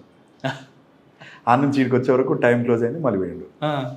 ఇంక ఇట్లా లాభం లేదని చెప్పేసి మనం నమ్ముకున్నది CDR 10 రోజులు ఏం చేస్తారండి, వెయిట్ చేసాం వస్తాడని చెప్పేసి.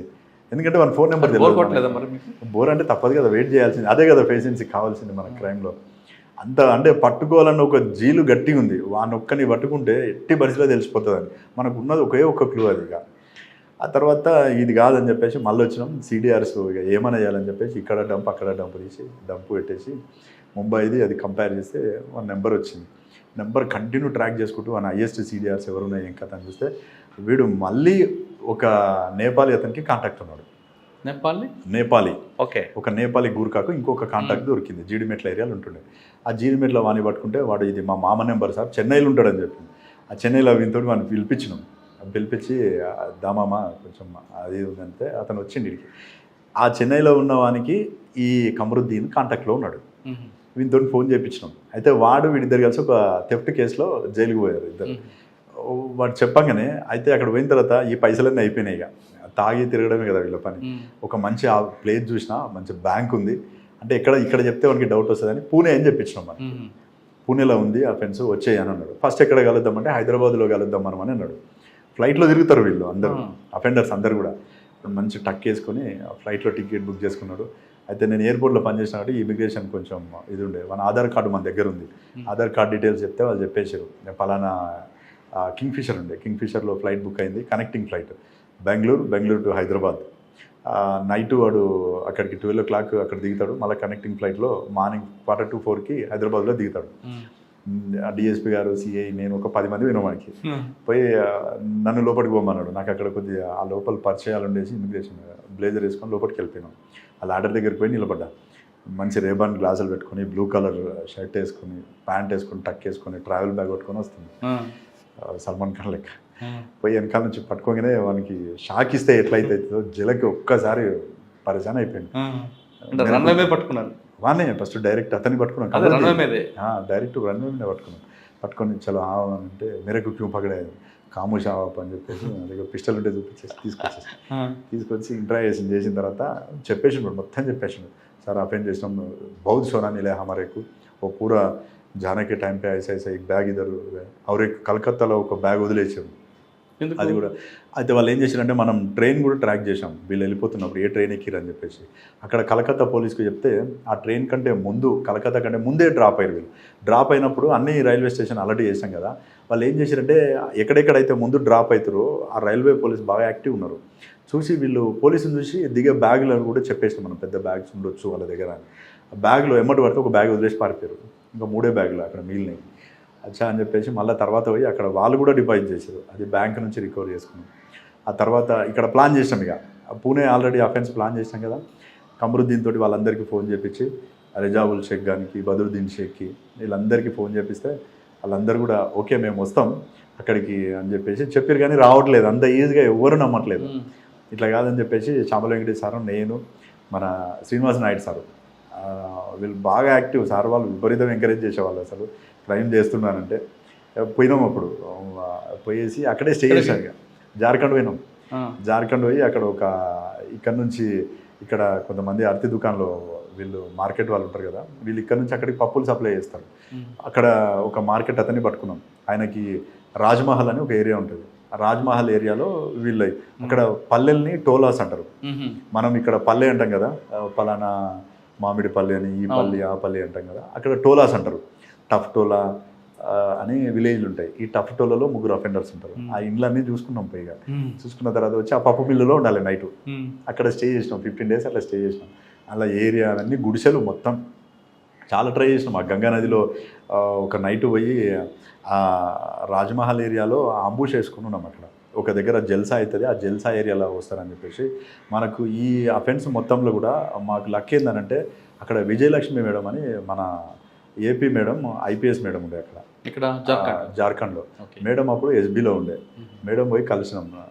ఈ త్రూ నరేందర్ సార్ ఫస్ట్ పోయి కలిస్తే సార్ చెప్పిండు, మీరు శివ పోయి కలవండి మేడం అంటే. కలిస్తే అక్కడ ఒక మెయిన్ ఆలం కా చోర్ వాని పేరు, వాడు మోస్ట్ అఫెండర్, వాడు ఆ ఏరియా అన్నట్టు. వాడు మొత్తం పట్టిస్తా, కానీ డబ్బులు బాగా అడిగిండు. ఒక ఆ అఫెన్స్లో అసలు యాక్చువల్గా మెయిన్ అఫెండర్ని లిఫ్ట్ చేసేట రోజు వాడు నాకు అపాచీ బైక్ కావాలంటాడు. అపాచీ బైక్ ఇప్పిస్తే పట్టిస్తా, లేకపోతే పట్టిని అంటాడు. శ్యామల వెంకటేష్ సార్, నేను, శ్రీనివాస్ నాయుడు సార్ ముగ్గురం ఉన్నాం. ఏటీఎంకి పోతే 40,000 వస్తాయి లిమిట్. అకౌంట్లో పైసలు లేని, అకౌంట్లో సాలరీ డబ్బులు మస్తున్నాయి, 1 lakh 1.5 lakh. పోయి తీస్తే 40,000 వస్తుంది. వాడు అయితే యాక్చువల్గా ఏంటంటే ఇందులో మెయిన్ రిసీవరు రజాక్ ముఖ్య. వాడు పోలీస్ తిరుగుతారని మనకు కొంచెం తెలిసిపోయి బంగ్లాదేశ్ వెళ్ళిపోయాడు. ఆడ బార్డర్ మాల్దా డిస్టిక్ ఉంటుంది, ఆ డిస్టిక్ నుంచి 11 kilometers పోతే బంగ్లాదేశ్లో పడిపోతారు. ఆ మేకలు బర్రెలు కాసుకుంటాను పోయి అందులో పడిపోయిండు. వాడు వస్తారు ఇడిగా. ఒకరోజు వీడంతా ప్లాన్ చేసిండు, ఏదో వేసి మొత్తానికి పిలిపించిండు మాల్దాకి. మాల్దా దగ్గర కాలియా చౌక్ అని ఉంటుంది, అక్కడ చాలా ఫేమస్ కౌంటర్ ఫేక్ కరెన్సీ. ప్రతి అఫెండర్ దగ్గర వెపన్ ఉంటుంది అలా. పని పిలిపించిండు చూపిస్తా అంటాడు, బైక్ ఇప్పిస్తేనే చూపిస్తా అంటాడు. ఏటీఎం కార్డు పెట్టుకో, ఇందులో 1.5 lakh ఉంది, నువ్వు తీసుకుంటే నల్లేను మెరగన ఏటీఎం కార్డు నాకు గాడి ఓనా అంటాడు. వాడిని రిక్వెస్ట్ చేసి ఆ 40,000 ఇచ్చేసి, అప్పుడు ఇంకా డ్రా చేసేటట్లేదు, డబ్బులు వస్తలేవు, మళ్ళీ రేపటి వరకు ఆగాలి అని బాగా రిక్వెస్ట్ చేసిన తర్వాత వాడు సరే అని చెప్పి ఒప్పుకున్నాడు. అవన్నీ ఒక చౌరస్తా దగ్గరికి బజ్జీల బండి ఉంటుంది కదా, మిర్చి బండి దగ్గరికి తీసుకొస్తే వాడు అని నిలబడ్డాడు. వాడిని లిఫ్ట్ చేసుకున్నాం. వాడిని తీసుకొని వచ్చేసిన తర్వాత వాడు మొత్తం బంగారం కరగబెట్టేసినాం సార్, కరగబెట్టేసి అమ్మేసినాం, నాకు కొంత టైం ఇస్తే రికవరీ చేయగలుగుతాను. ముత్తూట్ వాళ్ళని పిలిపించేసి వాళ్ళతోటి మాట్లాడిన తర్వాత మొత్తం ఒక గోనె సంచి ఉంటుంది కదా, గోనె సంచి నిండా పైసలు తీసుకొని వచ్చి, ఇన్ని డబ్బులు వస్తాయి సార్ అంటే, ఇది కాదు మాకు కావాల్సింది బంగారం, నువ్వు ఎక్కడ పెట్టినావు అంటే, ఈ డబ్బులు పెట్టి నేను తీసుకురాగలుగుతా అంటే. ఫస్ట్ డబ్బులతో మేనేజ్ చేద్దాం అనుకుంటారు, ఎవరిని ముత్తూట్ వాళ్ళని. వాళ్ళు లేదు, పోయినా గోల్డే కావాలి ఇంటాక్టివ్ ప్రాపర్టీ అంటే. వాళ్ళు మళ్ళీ పోయి ఎక్కడైతే అమ్మిరో ఆ సోనార్ అంటారు వాళ్ళని, ఈ సాంగ్లీ డిస్టిక్ వాళ్ళు అక్కడ బంగారం కరగబెడతారు. వాళ్ళకి పోయి ఇచ్చిన డబ్బులు ఏదైతే రిటర్న్ ఇచ్చేసి మళ్ళీ ఆ గోల్డ్ అంతా కూడా రికవరీ ఇచ్చారు. టోటల్ ఆ కేసులో ఏంటంటే ఫ్లైట్లో ఒక అతన్ని లిఫ్ట్ చేయడం జరిగింది, గంగానదిలో చేంజింగ్ జరిగింది, నాగ్పూర్ నుంచి పూణే వరకు మిగతా అఫెండర్స్ వచ్చేటప్పుడు మా తుఫాన్ వెహికల్ తీసుకున్నాం. ఆ తుఫాన్ వెహికల్ తీసుకొని ఆ అఫెండర్ ఒక వెహికల్ ఏమో తుఫాన్ వెహికల్ ట్రాక్తో పాటు వచ్చేస్తుంటుంది, ఎక్కడెక్కడైతే రూట్ ఉందో ఆ రూట్ పట్టుకొని ఒక 10 మంది ట్రైన్లో ఎక్కినాం నాగ్పూర్లో దీపావళి ముందు రోజు. ఆ అఫెండర్స్ని ఐడెంటిఫై చేయాలి, ఏ బోగిలో ఉన్నారని చెప్పేసి. దీనికి మొత్తం మాస్క్ వేసేసి కమరుద్దీన్ గారికి అఫెన్స్ కోసం వచ్చిన ఒక బోగిలో ఉన్నారు 15 మంది విత్ సిలిండర్స్ తీసుకొని వచ్చారు, మొత్తం 4 బ్యాగుల్లో. ఐడెంటిఫై చేసిన తర్వాత వీళ్ళందరూ ఇందులో ఉన్నారని, ఆ బోగి మొత్తం మనకు కావాలి, ఏం చేద్దామని చెప్పి ఆ టీసీని పిలిచినాం. పిలిచేసి ఆయనకు 5,000 ఇచ్చేసి భోగి ఏమైనా చేసుకో అన్నాడు. అవునా? ప్యాసింజర్ ఉండే కానీ వాళ్ళందరినీ కాల్ చేపించి వేరే భోగిలకు పంపించేసి ఎవరైతే ఒక నా మొత్తం 1 సెటప్ ఉంటుంది కదా, ఆ సెటప్లో ఉన్న వాళ్ళందరినీ క్లోజ్ చేసినాం. అందరినీ కూర్చోబెట్టి చేతులన్నీ కట్టేసి లిఫ్ట్ చేసి తీసుకొని వచ్చిన తర్వాత రికవరీ అందులో 36 kgs వరకు రికవరీ అయింది అప్పుడు గోల్డ్. కాకపోతే అందులో గ్రేట్ అచీవ్మెంట్ ఏంటంటే టీం వర్క్ ఎక్సలెంట్. అసలు ఒక 25 days వరకు నేను, శ్రీనివాస్ నాయుడు సారు, శ్యామల వెంకటేష్ సారు, తర్వాత తిరుపతన్న సారు, డిఎస్పీ అక్కడే ఉన్నాం. మొత్తం మాల్దాలో ఉన్నాం, కాలేజ్ చౌక్లో ఉన్నాం, రాజ్మహల్లో ఉన్నాం. రోజు బోట్ వేసుకొని తిరిగేది. గంగానది చాలా స్పీడ్ ఉంటుంది కదా. మాల్దా నుంచి సాహిబ్గంజ్ డిస్టిక్ 50 kilometers. అటు పోతే మనం బై రోడ్ పోతే 100 kilometers అవుతుంది. కాబట్టి ఇటు పోయేది తొందరగా పోవడం కోసం.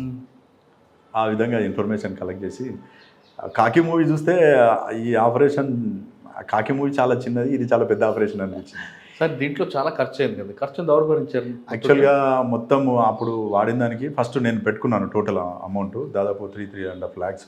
తర్వాత వాళ్ళు ఇచ్చిర్రు ఆ అమౌంట్ ఏదైతే ఉందో ఎస్పీ గారు పిలిపించి టోటల్ అమౌంట్ ఇంత ఖర్చు అయింది అంటే ఆయన పిలిపించి లిటరల్గా అయింది, జెన్యున్గా చెప్పడం జరిగింది. మొత్తం అమౌంట్ వాళ్ళు ఇచ్చారు, ఖర్చు అయింది. కానీ పోయింది 77 kgs, వచ్చింది 36 kgs. అయితే 36 kgs రికవర్ కావడానికి కారణం ఏంటంటే ఇందులో నేపాలీ గ్యాంగ్ 50% జార్ఖండ్ గ్యాంగ్. ఈ నేపాల్ గ్యాంగ్ ఎవరైతే ఉందో దేవ్ సింగ్ వాళ్ళ తమ్మునికి ఇచ్చి మొత్తం ప్రాపర్టీ ఇచ్చి పంపించేసిండు. వాడు పోయి నేపాల్లో పోయాడు. వీళ్ళ దగ్గర ఏదైతే ప్రాపర్టీ ఉందో అది మొత్తం రికవర్ చేసాం. ఆ నేపాల్ ఇప్పటికి కూడా దొరకలేవాడు, ఆ ప్రాపర్టీ తీసుకొని పారిపోయాడు. అందులో ఇంకొకటి కూడా ఏంటంటే ఈ గోద్రేజ్ లాకర్ ఎక్కడ ఓపెన్ కాదని చెప్పారు వాళ్ళు, అది ఇన్సూరెన్స్ ఉందని చెప్పి దాని మీద కూడా ఇన్సూరెన్స్ కేసారు. ఆ తర్వాత వాడు ఫోన్ ఎప్పుడు ఆన్ కాలేదు, వాడు ఇండియాకి రాలేదు, కంప్లీట్ నేపాల్లోనే ఉండిపోయాడు. ఆ తర్వాత కూడా ట్రై చేసినాం ఎప్పుడన్నా వస్తాడేమో అని చెప్పేసి నేపాల్ వాళ్ళని పెట్టిన కానీ వాడు ఇండియాకి రాలేదు, దొరకలేదు. ఆ తర్వాత ట్రాన్స్ఫర్ అయింది. ఇక్కడ నుంచి మళ్ళీ సంగారెడ్డి రూరల్ పోవడం జరిగింది. Sangareddy rural okay. అదే ఎస్ఐ గారు. అక్కడ ఏం చేశారు? సంగారెడ్డి రూరల్కి అప్పుడు సుమతి మేడం ఎస్పీ మేడమే పోస్టింగ్ ఇచ్చారు. అప్పుడు మేడం ఇక్కడ చేస్తావా అని చెప్తే చేస్తా మేడం అంటే అప్పుడు పోస్టింగ్ ఇచ్చారు. సంగారెడ్డి రూరల్లో ఒక 2 కేసులు మంచివి చేయడం జరిగింది. మెయిన్ వచ్చేసి ఒక 50 lakhs హైవే రాబరీ అయింది. అది అప్పుడు కేసీఆర్ సార్ ఫస్ట్ యాగం చేస్తుండే, టోటల్ ఫోర్స్ అంతా అక్కడికే వెళ్ళింది, ఎవరు లేరు. మెయిన్ ఎస్హెచ్ఓలు Sangareddy town SHO Anjaneyulu sir, rural SHO నేను ఎస్ఐ ఉన్నా, మా సిఐ కూడా బందోబస్తుకు పోయిండు, ఎవరు లేరు. అందరు అక్కడే ఎవరు హైవేలో వస్తుంటే గణేష్ గడ్డ దాటి మామిడిపల్లి ఎంటర్ అవుతుంటాం మనం, అంటే సంగారెడ్డి రూరల్ పిఎస్ ఎంటర్ అవుతుంటే కళ్ళలో కారం కొట్టేసి 50 lakhs బ్యాగ్ వేసుకొని పారిపోయారు. సాయంత్రం పూట 5 o'clock వచ్చేసి మహారాష్ట్ర వాళ్ళు వీళ్ళు యాక్చువల్గా ఏంటంటే వీళ్ళు కాటన్ బిజినెస్ చేస్తారు. అక్కడ కాటన్ ఇక్కడ నుంచి అక్కడికి పంపిస్తారు. వీళ్ళు పంపిస్తే వాళ్ళు ఏంటంటే ఒక హైదరాబాద్లో ఒక పలానా పర్సన్ పేరు చెప్తే అక్కడ పోయి డబ్బులు కలెక్ట్ చేసుకోవాలి, ఇది రెగ్యులర్గా జరిగేది. అట్లా పోయి కలెక్ట్ చేసుకొని వస్తున్నారు. అయితే వీళ్ళు ఏం చేశారంటే నాందేడ్ నుంచి వెళ్ళాలి వీళ్ళు. సంగారెడ్డి వచ్చిన తర్వాత వాళ్ళ బొలెరో వెహికల్ ఖరాబ్ అయిపోయింది, రిపేర్కి వస్తే లోకల్ ముస్లిమ్సే వీళ్ళు కూడా. ఆ లోకల్ ఎవరినో రిలేషన్ అడిగితే మోమిన్పేట్ నుంచి ఒక వెహికల్ తెప్పించారు. పలానా మా ఫ్రెండ్ వెహికల్ ఉందంటే ఎందుకు అని వాడు అడిగిండు. అడిగితే ఇట్లా ఒక 50 lakhs అమౌంట్ తెచ్చుకుంటారంట, వాళ్ళు నమ్మకం ఉన్నోళ్ళు కావాలంటే వాడు ఇమ్మీడియట్లీ ప్లాన్ చేసుకున్నాడు, అరే అమౌంట్ తీసుకొచ్చేటప్పుడు కొట్టేయాలని చెప్పేసి మొత్తం 6 members కలిసి ప్లాన్ చేసుకుని పోయి ఒక జూబ్లీ హిల్స్లో ఒక దగ్గర 50 lakhs తీసుకొని వస్తుంటారు. మొత్తం ఫోన్లు వాడొద్దు, ఏం వాడొద్దు, ఇందులో మొత్తం ప్రీ ప్లాన్గా నేను రింగ్ రోడ్ దిగేటప్పుడు బండి ఎక్కడ పెట్టుకొని ఉండాలి, మీరు బండి ఫాలో కావాలి, ఎంటర్ అయితేనే బండి స్లో చేస్తాను నేను, మీరు కొట్టినట్టు చేయాలి, అద్దం ఓపెన్ చేస్తా, కళ్ళల్లో కారం కొట్టాలి, కొట్టేసి బ్యాగ్ ఎత్తుకొని పోవాలనేది ప్లాన్. సేమ్ మా ఫ్రెండ్స్ అట్లే చేశారు. ఆ ఫ్రెండ్స్ చేసిన తర్వాత సుమతి మేడం తెలిసింది, మేడం వచ్చింది సీసీఎస్కి, వాడిని తీసుకొచ్చి కూర్చోబెట్టినాం. మేడం నైట్ 11 o'clock వచ్చి మార్నింగ్ 5 o'clock వరకు కూర్చుంది. అయితే వానితోటి ఇవి ఎవరైతే డబ్బులు తీసుకొని వస్తున్నారో వీళ్ళని కూడా సస్పెక్ట్ చేస్తాం మనం, వీళ్ళు ఏమైనా చేస్తారని. వాళ్ళు ముగ్గురు డ్రైవర్ నలుగురిని కూడా సపరేట్ కూర్చోటి మాట్లాడమన్నది. నేను అంజనేయులు సారు సుమతి మేడం అందరితో మాట్లాడాను. 5 o'clock వరకు బ్రేక్ కాలే. మేడం ఒకటే చెప్పింది, ఇందులోనే ఒకరు దొంగ 100%, ఎట్టి పరిస్థితులు డిటెక్ట్ కావాలి, వదలొద్దు, ఉంటే డ్రైవరే ఉండొచ్చు అని చెప్పింది. ఏమనగానే డ్రైవర్ని కూర్చోబెట్టి వాడిని పదే అడిగితే వానికి ఇరిటేషన్ వచ్చేసి, సార్ मेरे को पाँव पर तुम मेरे को कैसे भी मदद करो అని అన్నాడు. ठीक है आपको मदद करते बोल बेटा అంటే మొత్తం చూపిస్తే సార్ నాతో పాటు రండి అని చెప్పేసి వితిన్ 24 hours ముందు రోజు 4 o'clock అఫెన్స్ అయింది, మార్నింగ్ 8 o'clock వరకు తీసుకొని పోయి అందరి ఇంట్లో చూపించిండు. ఆ ఫ్రెండ్స్ని పట్టుకొని ఇంటాక్ట్ ప్రాపర్టీ రికవర్ తీసుకొని వచ్చాను. మేడం మంచిగా అప్రిషియేట్ చేసినారు, పెద్ద ప్రెస్ మీట్ అయింది అది కూడా. సార్ మేడం టైంలోనే ఆర్సీపురంలో కూడా ముత్తూట్ ఫైనాన్స్ అవుతుంది, కానీ వాళ్ళు ఆల్రెడీ సంగారెడ్డిలో షెల్టర్ తీసుకున్నారని స్టేట్మెంట్ ఇస్తారు. సంగారెడ్డిలో షెల్టర్ తీసుకోలేదు, వాళ్ళు రూటు నాందేడ్ నుంచి వచ్చా అది అందులో అది డిఫరెన్స్, అది యాక్చువల్ సైబరాబాద్కు సంబంధించింది. వాళ్ళు జరిగింది సైబరాబాదే, అవును, కానీ అంత ముందు సంగారెడ్డి పరిధిలోనే ఒక ఇల్లు తీసుకొని ఉండడం జరిగింది కదా. సంగారెడ్డి రూట్ వాడారని చెప్పారు, సంగారెడ్డిలో ఉన్నామని చెప్పలేదు. కాకపోతే వాళ్ళు మోస్ట్ అందులో శోకరాజన్ వాళ్ళ డ్రైవర్ ఒక అతను ఉంటాడు, అందులో సురేందర్ అని ఒక అఫెండర్ ఉంటాడు. వాళ్ళు కంప్లీట్ ముంబై, దీనికి మనకి అంటే మా దగ్గర జరిగిందని దానికి కానీ సంబంధం లేదు. ఇక్కడ షెల్టర్ మీద తీసుకున్నారు కదా, షెల్టర్ తీసుకోలే. వాళ్ళు ఏం చెప్పారంటే అప్పుడు నాందేడ్ ఇప్పుడు ఉన్న 161 హైవే ఏదైతే ఉందో ఆ రూట్లో వచ్చాము, వస్తూ ఒక దావ దగ్గర ఆగి ఫ్రెష్ అప్ అయినామని మాత్రం చెప్పినట్టు తెలుసు నాకు. ఇంకా గుర్తున్నాడు సుమతి మేడం టైంలో ఇంకొకటి కూడా శ్రీనివాస్ నాయుడు సారు సదాశివపేట ఇన్స్పెక్టర్ ఉండే, అప్పుడు సారు బాగా క్లోజ్ ఉండే, క్రైమ్ ఎంకరేజ్ చేస్తుండే. ఒక చిన్న ఇన్ఫర్మేషన్ చెప్పిండు, శివ జస్ట్ జనగాంబో అక్కడ ఒక ఇన్ఫర్మెంట్ కలుస్తాడు, అతని దగ్గర ఏముందో తెలియదు మాట్లాడు అన్నాడు. పోయిన తర్వాత అతను మాట్లాడితే వెపన్ ఉంది సార్ ఒక మాజీ నక్సలైట్ దగ్గర అని చెప్పిండు. నేను ఇస్మాయిల్ అని ఇద్దరు కాన్స్టేబుల్ పోయినాం, బండి వేసుకొని పోయిన తర్వాత వాడిని పట్టుకుంటే వాడు ఒక ఫలాన్ దగ్గరికి రావాలి సార్, వస్తే ఉంటారు సార్, ఫోన్లో చెప్పినాం సార్ వాడు వెపన్ ఉంది అంటుంది సార్, అంటే చేస్తామంటే చేస్తా సార్. డైరెక్ట్ ఫారెస్ట్లోకి తీసుకొని పోయింది మమ్మల్ని, 2 వీలర్ మీద ఇద్దరు వచ్చిర్రు. ఒక అతనేమో రివాల్వర్ తీసుకొని వచ్చిండు అమ్మడానికని, మేము కూడా కొనడానికి అన్నట్టే పోయినాం. పోయిన తర్వాత ఒకటేమో తప్పంచ తీసుకొని వచ్చి గుర్తుపట్టలే కొంచెం, అంటే గెటప్ కొంచెం బక్కగా ఉండే అప్పుడు బాగా. ఆ ఇస్మాయిల్ క్యాప్ పెట్టుకుండు, లోపల పోయిన తర్వాత వాడు వచ్చిండు, వెపన్ చూపించిండు, రేటు చెప్పాను వాడిని పట్టుకున్నాం.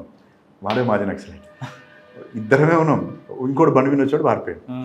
ఎట్లనే మన చేతులని వెపన్స్ రికవరీ చేసుకొని రమేష్ అనుకుంటా పేరు గుర్తులేదు, తీసుకొని వచ్చినాం. అప్పుడు 2 వెపన్స్ రికవరీ అని అప్పుడు కూడా. కాకపోతే టఫ్ ఆపరేషన్ ఆ ఫారెస్ట్లో ఏమైనా జరిగే కానీ వేరే.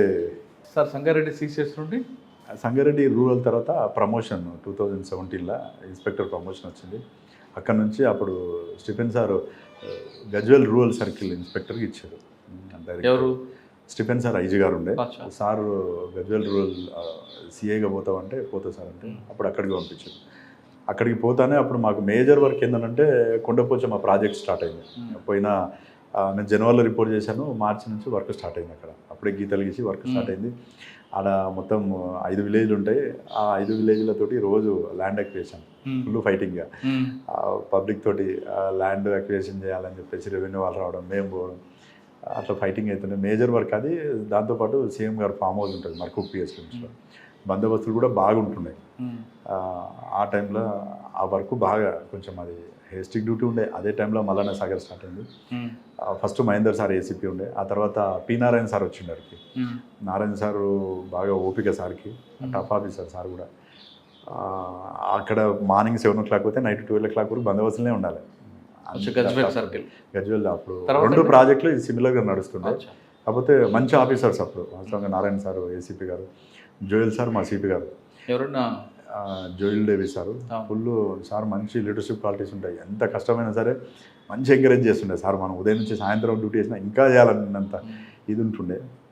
అక్కడ కూడా ఒక ఏటీఎం రాబరీ, 22 lakhs ఏటీఎంలో పెట్టడానికి వచ్చినప్పుడు వాడు బ్యాగ్ స్నాచ్ చేసుకొని పారిపోతాడు. అది కూడా 24 hours డిటెక్ట్ చేసినాం.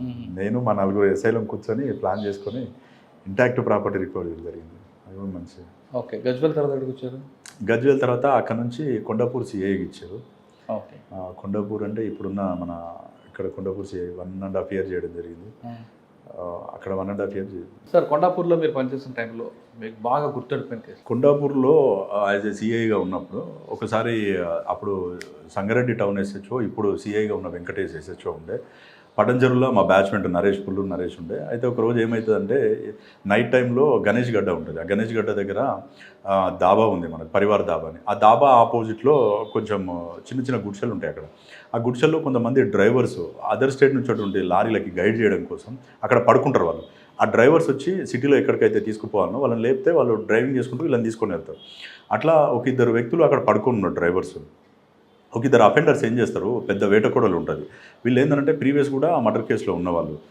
సాయంత్రం పూట వీళ్ళది యాక్చువల్గా మన కొల్లూరు దగ్గర విలేజ్ 2 అఫెండర్స్ ఒక బైక్ దొంగతనం చేసి దానిపైన ఆ కత్తి తీసుకొని వస్తుంటారు. వచ్చేసి ఎవ్వరు ఎక్కడ వైన్స్ల దగ్గర ఎవరన్నా తాగి పడిపోతే వాళ్ళది ఎవరన్నా ఉంటే వాళ్ళ దగ్గర డబ్బులు గుంజుకుంటారు, ఫోన్లు ఉంటే ఫోన్లు గుంజుకుంటారు, ఎవరైనా ఎదురు తిరిగితే చంపేస్తారు. అట్లా వస్తే ఏం చేశారంటే ఈ గణేష్ గడ్డ దగ్గర ఇద్దరు పడుకొని ఉంటారు. పడుకొని ఉంటే వీళ్ళ దగ్గర డబ్బులు తీసుకొని పోతారు జేబులో, వాళ్ళ దగ్గర 100 అంత తక్కువ ఉంటాయి అమౌంట్. ఎదురు మళ్తే ఆ కత్తి తీసుకొని కొట్టేస్తారు, ఇద్దరిని కొడితే ఇద్దరు స్పాట్ డెడ్.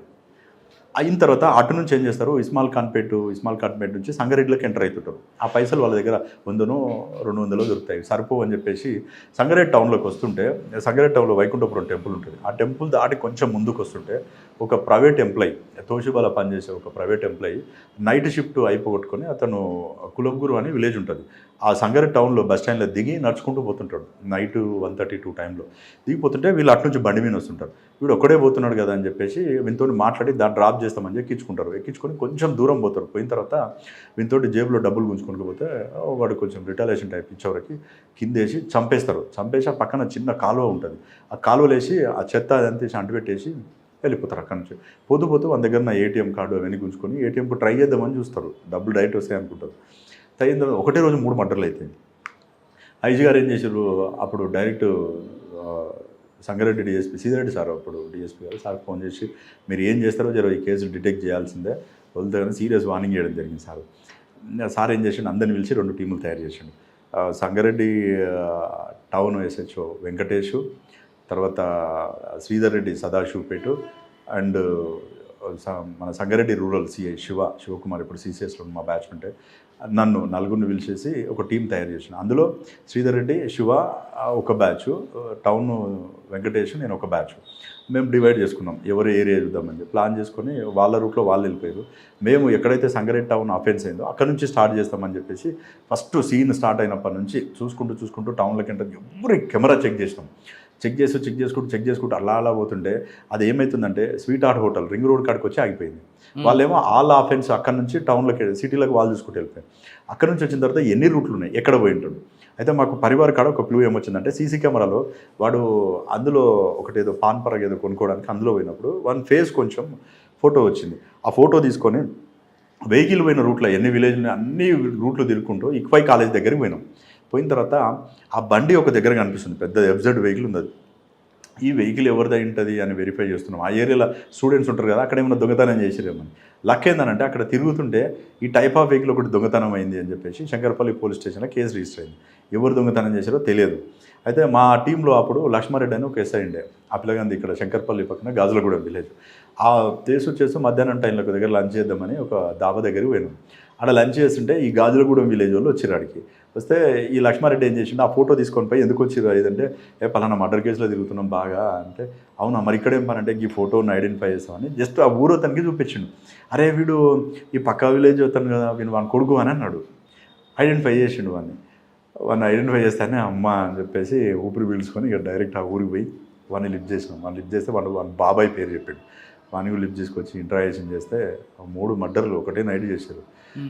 బాగా అప్పుడు కొంచెం సెన్సేషనల్ అయిండే. తీసుకొచ్చి ఇంటరాక్షన్ చేసినాం. సార్ కూడా వచ్చిండు, డిఎస్పీ గారు వచ్చిన తర్వాత వాడు అంతకుముందు కూడా ఒక 3-4 మర్డర్లు చేసిండు. అందులో వెంకటేష్ అని ఒక అఫెండర్ ఉండే.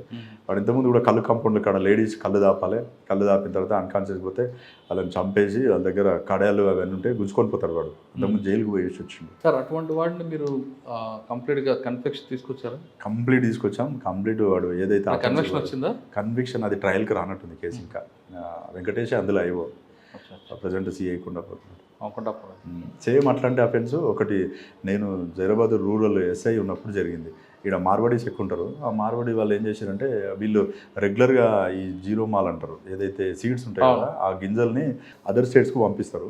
అదర్ స్టేట్స్కి పంపిస్తే వాళ్ళు ఏం చేస్తారంటే హైదరాబాద్లో వాళ్ళ రిలేషన్కి ఇక్కడ పలానా దగ్గర అమౌంట్ కలెక్ట్ చేసుకుంటే వీళ్ళ దగ్గర మునీంలు ఉంటారు. మునీం అంటే గుమస్తా. చెప్తే ఆయన హైదరాబాద్ పోయి పలానా షాప్లో కలిసి అమౌంట్ తీసుకొని వస్తుంటారు రెగ్యులర్గా 20 lakhs 30 lakhs 50 lakhs 10 lakhs అట్లా తీసుకొని వస్తుంటారు. అట్లా ఒకసారి ఏమైందంటే 2015లో ఒక అతను మార్వాడి సేటు, ఆయన పేరు చెప్పలేదు, అయితే ఆయన హైదరాబాద్ పోయి డబ్బులు తీసుకొని అంటే ఒక 15 lakhs అమౌంట్ కోసం పోయి రిటర్న్ స్టార్ట్ అవుతాడు. అయితే ఆ మార్వాడి దగ్గర పనిచేసేటటువంటి డ్రైవర్ ఏం చేస్తాడు, వానికి కొంచెం ఫైనాన్షియల్ ఇష్యూస్ ఉంటాయి. ఎట్లనే చేసి వీడు వచ్చేటప్పుడు డబ్బులు కొట్టేయాలని చెప్పేసి వాళ్ళ సేట్కి ఏం చెప్తాడు, ఈరోజు కొద్దిగా మా ఇంట్లో మా ఆవిడకి హెల్త్ బాగాలేదు, కొంచెం హైదరాబాద్ వరకు పోయి వస్తానంటే ఈయన పాపం మంచోడు, అరే అట్లా ఎందుకు పోతారో కారు తీసుకొని పో, పోయి చూపించుకుంటారు అంటే కార్ వద్దు సెట్ నేను 2 వీలర్ మీద పోతా ఇదంట. సరే అని చెప్పేసి వాడు బయటకు వచ్చి ఇంకో 2 ఫ్రెండ్స్ని తీసుకుంటాడు, జరాసంగం అతను అల్గోల్ అతను, ఇద్దరిని తీసుకొని అక్కడ ఒక ఫ్రెండ్ది అడ్డపైన ఇండికా కార్ తీసుకొని వీడు డ్రైవర్ కదా తీసుకొని హైదరాబాద్ పోతాడు. పోయి వానికి ఫోన్ చేస్తాడు ఆ మునీంకి, అన్న ఏడున్నావు, నేను కూడా హైదరాబాద్ వచ్చిన ఒక పని మీద ఏదంటే నేను డబ్బులు తీసుకొని వెళ్ళిపోతున్నారా అంటే ఏడున్నావు అని అంటే నేను ఎర్రగడ్డ క్రాస్ అయిపోయినా వెళ్ళిపోతున్న బస్సులో ఉన్నా. అయ్యో అవునా అన్న, నేను లింగపల్లి కాడ ఉన్నా, వస్తా అంటే ఆ కారు ఖాళీ ఉంది, నేను ఫ్యామిలీతో వచ్చిన అంటాడు. అది నమ్మి అతను అక్కడ దిగితే కార్లు ఎక్కించుకొని ముందు సీట్లో కూర్చోబెడతారు ఆయన్ని. కూర్చోబెట్టి కారు వస్తుంటే పటం చెరువు దగ్గర ఒక దగ్గర ఆపి వైన్ షాప్లో హాఫ్ బాటిల్ తీసుకున్న తర్వాత వానికి ఎక్కువ తాగుతారు. తాగిన తర్వాత వాడు కొంచెం అన్కాన్షియస్ అయిపోయి ముందు సీట్లో నిద్రపోతుంటారు. వెనకాల ఉన్న ఇద్దరు ఆల్రెడీ వీళ్ళు ప్లాన్ చేసుకుంటారు, వైర్ వేసి గుంజేసి మర్డర్ చేస్తారు. మర్డర్ చేసిన తర్వాత వీళ్ళు ఏం చేస్తారు, డైరెక్ట్ ఇటు రారు, బాడీని పడేయాలి కదా. ఆ కంకోల్ నుంచి ముందుకు వచ్చిన తర్వాత మనకు రాయపల్లి బ్రిడ్జు సింగూరు పోయే రూట్ ఉంటుంది తాట్పల్లి మీద నుంచి, ఆ టర్న్ చేసుకొని పోయి బాడీని తీసుకుపోయి అందులో పడేసిన తర్వాత వీడు నెక్స్ట్ డే రావాలి కదా, రాలేదు. వీళ్ళు వచ్చి కంప్లైంట్ ఇచ్చారు, వీళ్ళు ఆరకట్టుకోళ్ళు. అరే చూస్తున్నాము 1 డే అయింది, 2 days అయింది, 15 days అయింది, చూసలేవు, phone switch off. Phone Hyderabad Lingampally ఇవన్నీ ఎక్కడైతుందో అక్కడనే బ్యాటరీ అయిపోయి ఫోన్ స్విచ్ ఆఫ్ అయిపోయింది. ఫోన్ స్విచ్ ఆఫ్ అయిపోతానే మేము ట్రై చేస్తున్నాం, ఎంత ట్రై చేస్తున్నాం వర్కౌట్ అయితే లేదు. ఎవరికి మాట్లాడిండు అంటే లాస్ట్ కాల్ ఒకటి మాట్లాడింది, అదొక టైలర్ది, అది ఒరిస్సా నెంబర్ అసలు యాక్చువల్గా వాడు మాట్లాడింది. ఎంత ప్లాన్తో అఫెండ్ చేశారంటే ఆ ఒరిస్సా నెంబరు పట్టుకుంటే అది ఎక్కడిది నెంబరు, ఒరిస్సా అడ్రస్ ఉంది, అది కూడా సేమ్ ఆ ముందు రోజు యాక్టివేట్ అయింది. ఆ నెక్స్ట్ డే ఇమ్మీడియట్లీ దాన్ని అఫెన్స్కి వాడి అక్కడే పడేసారు ఫోన్ కూడా.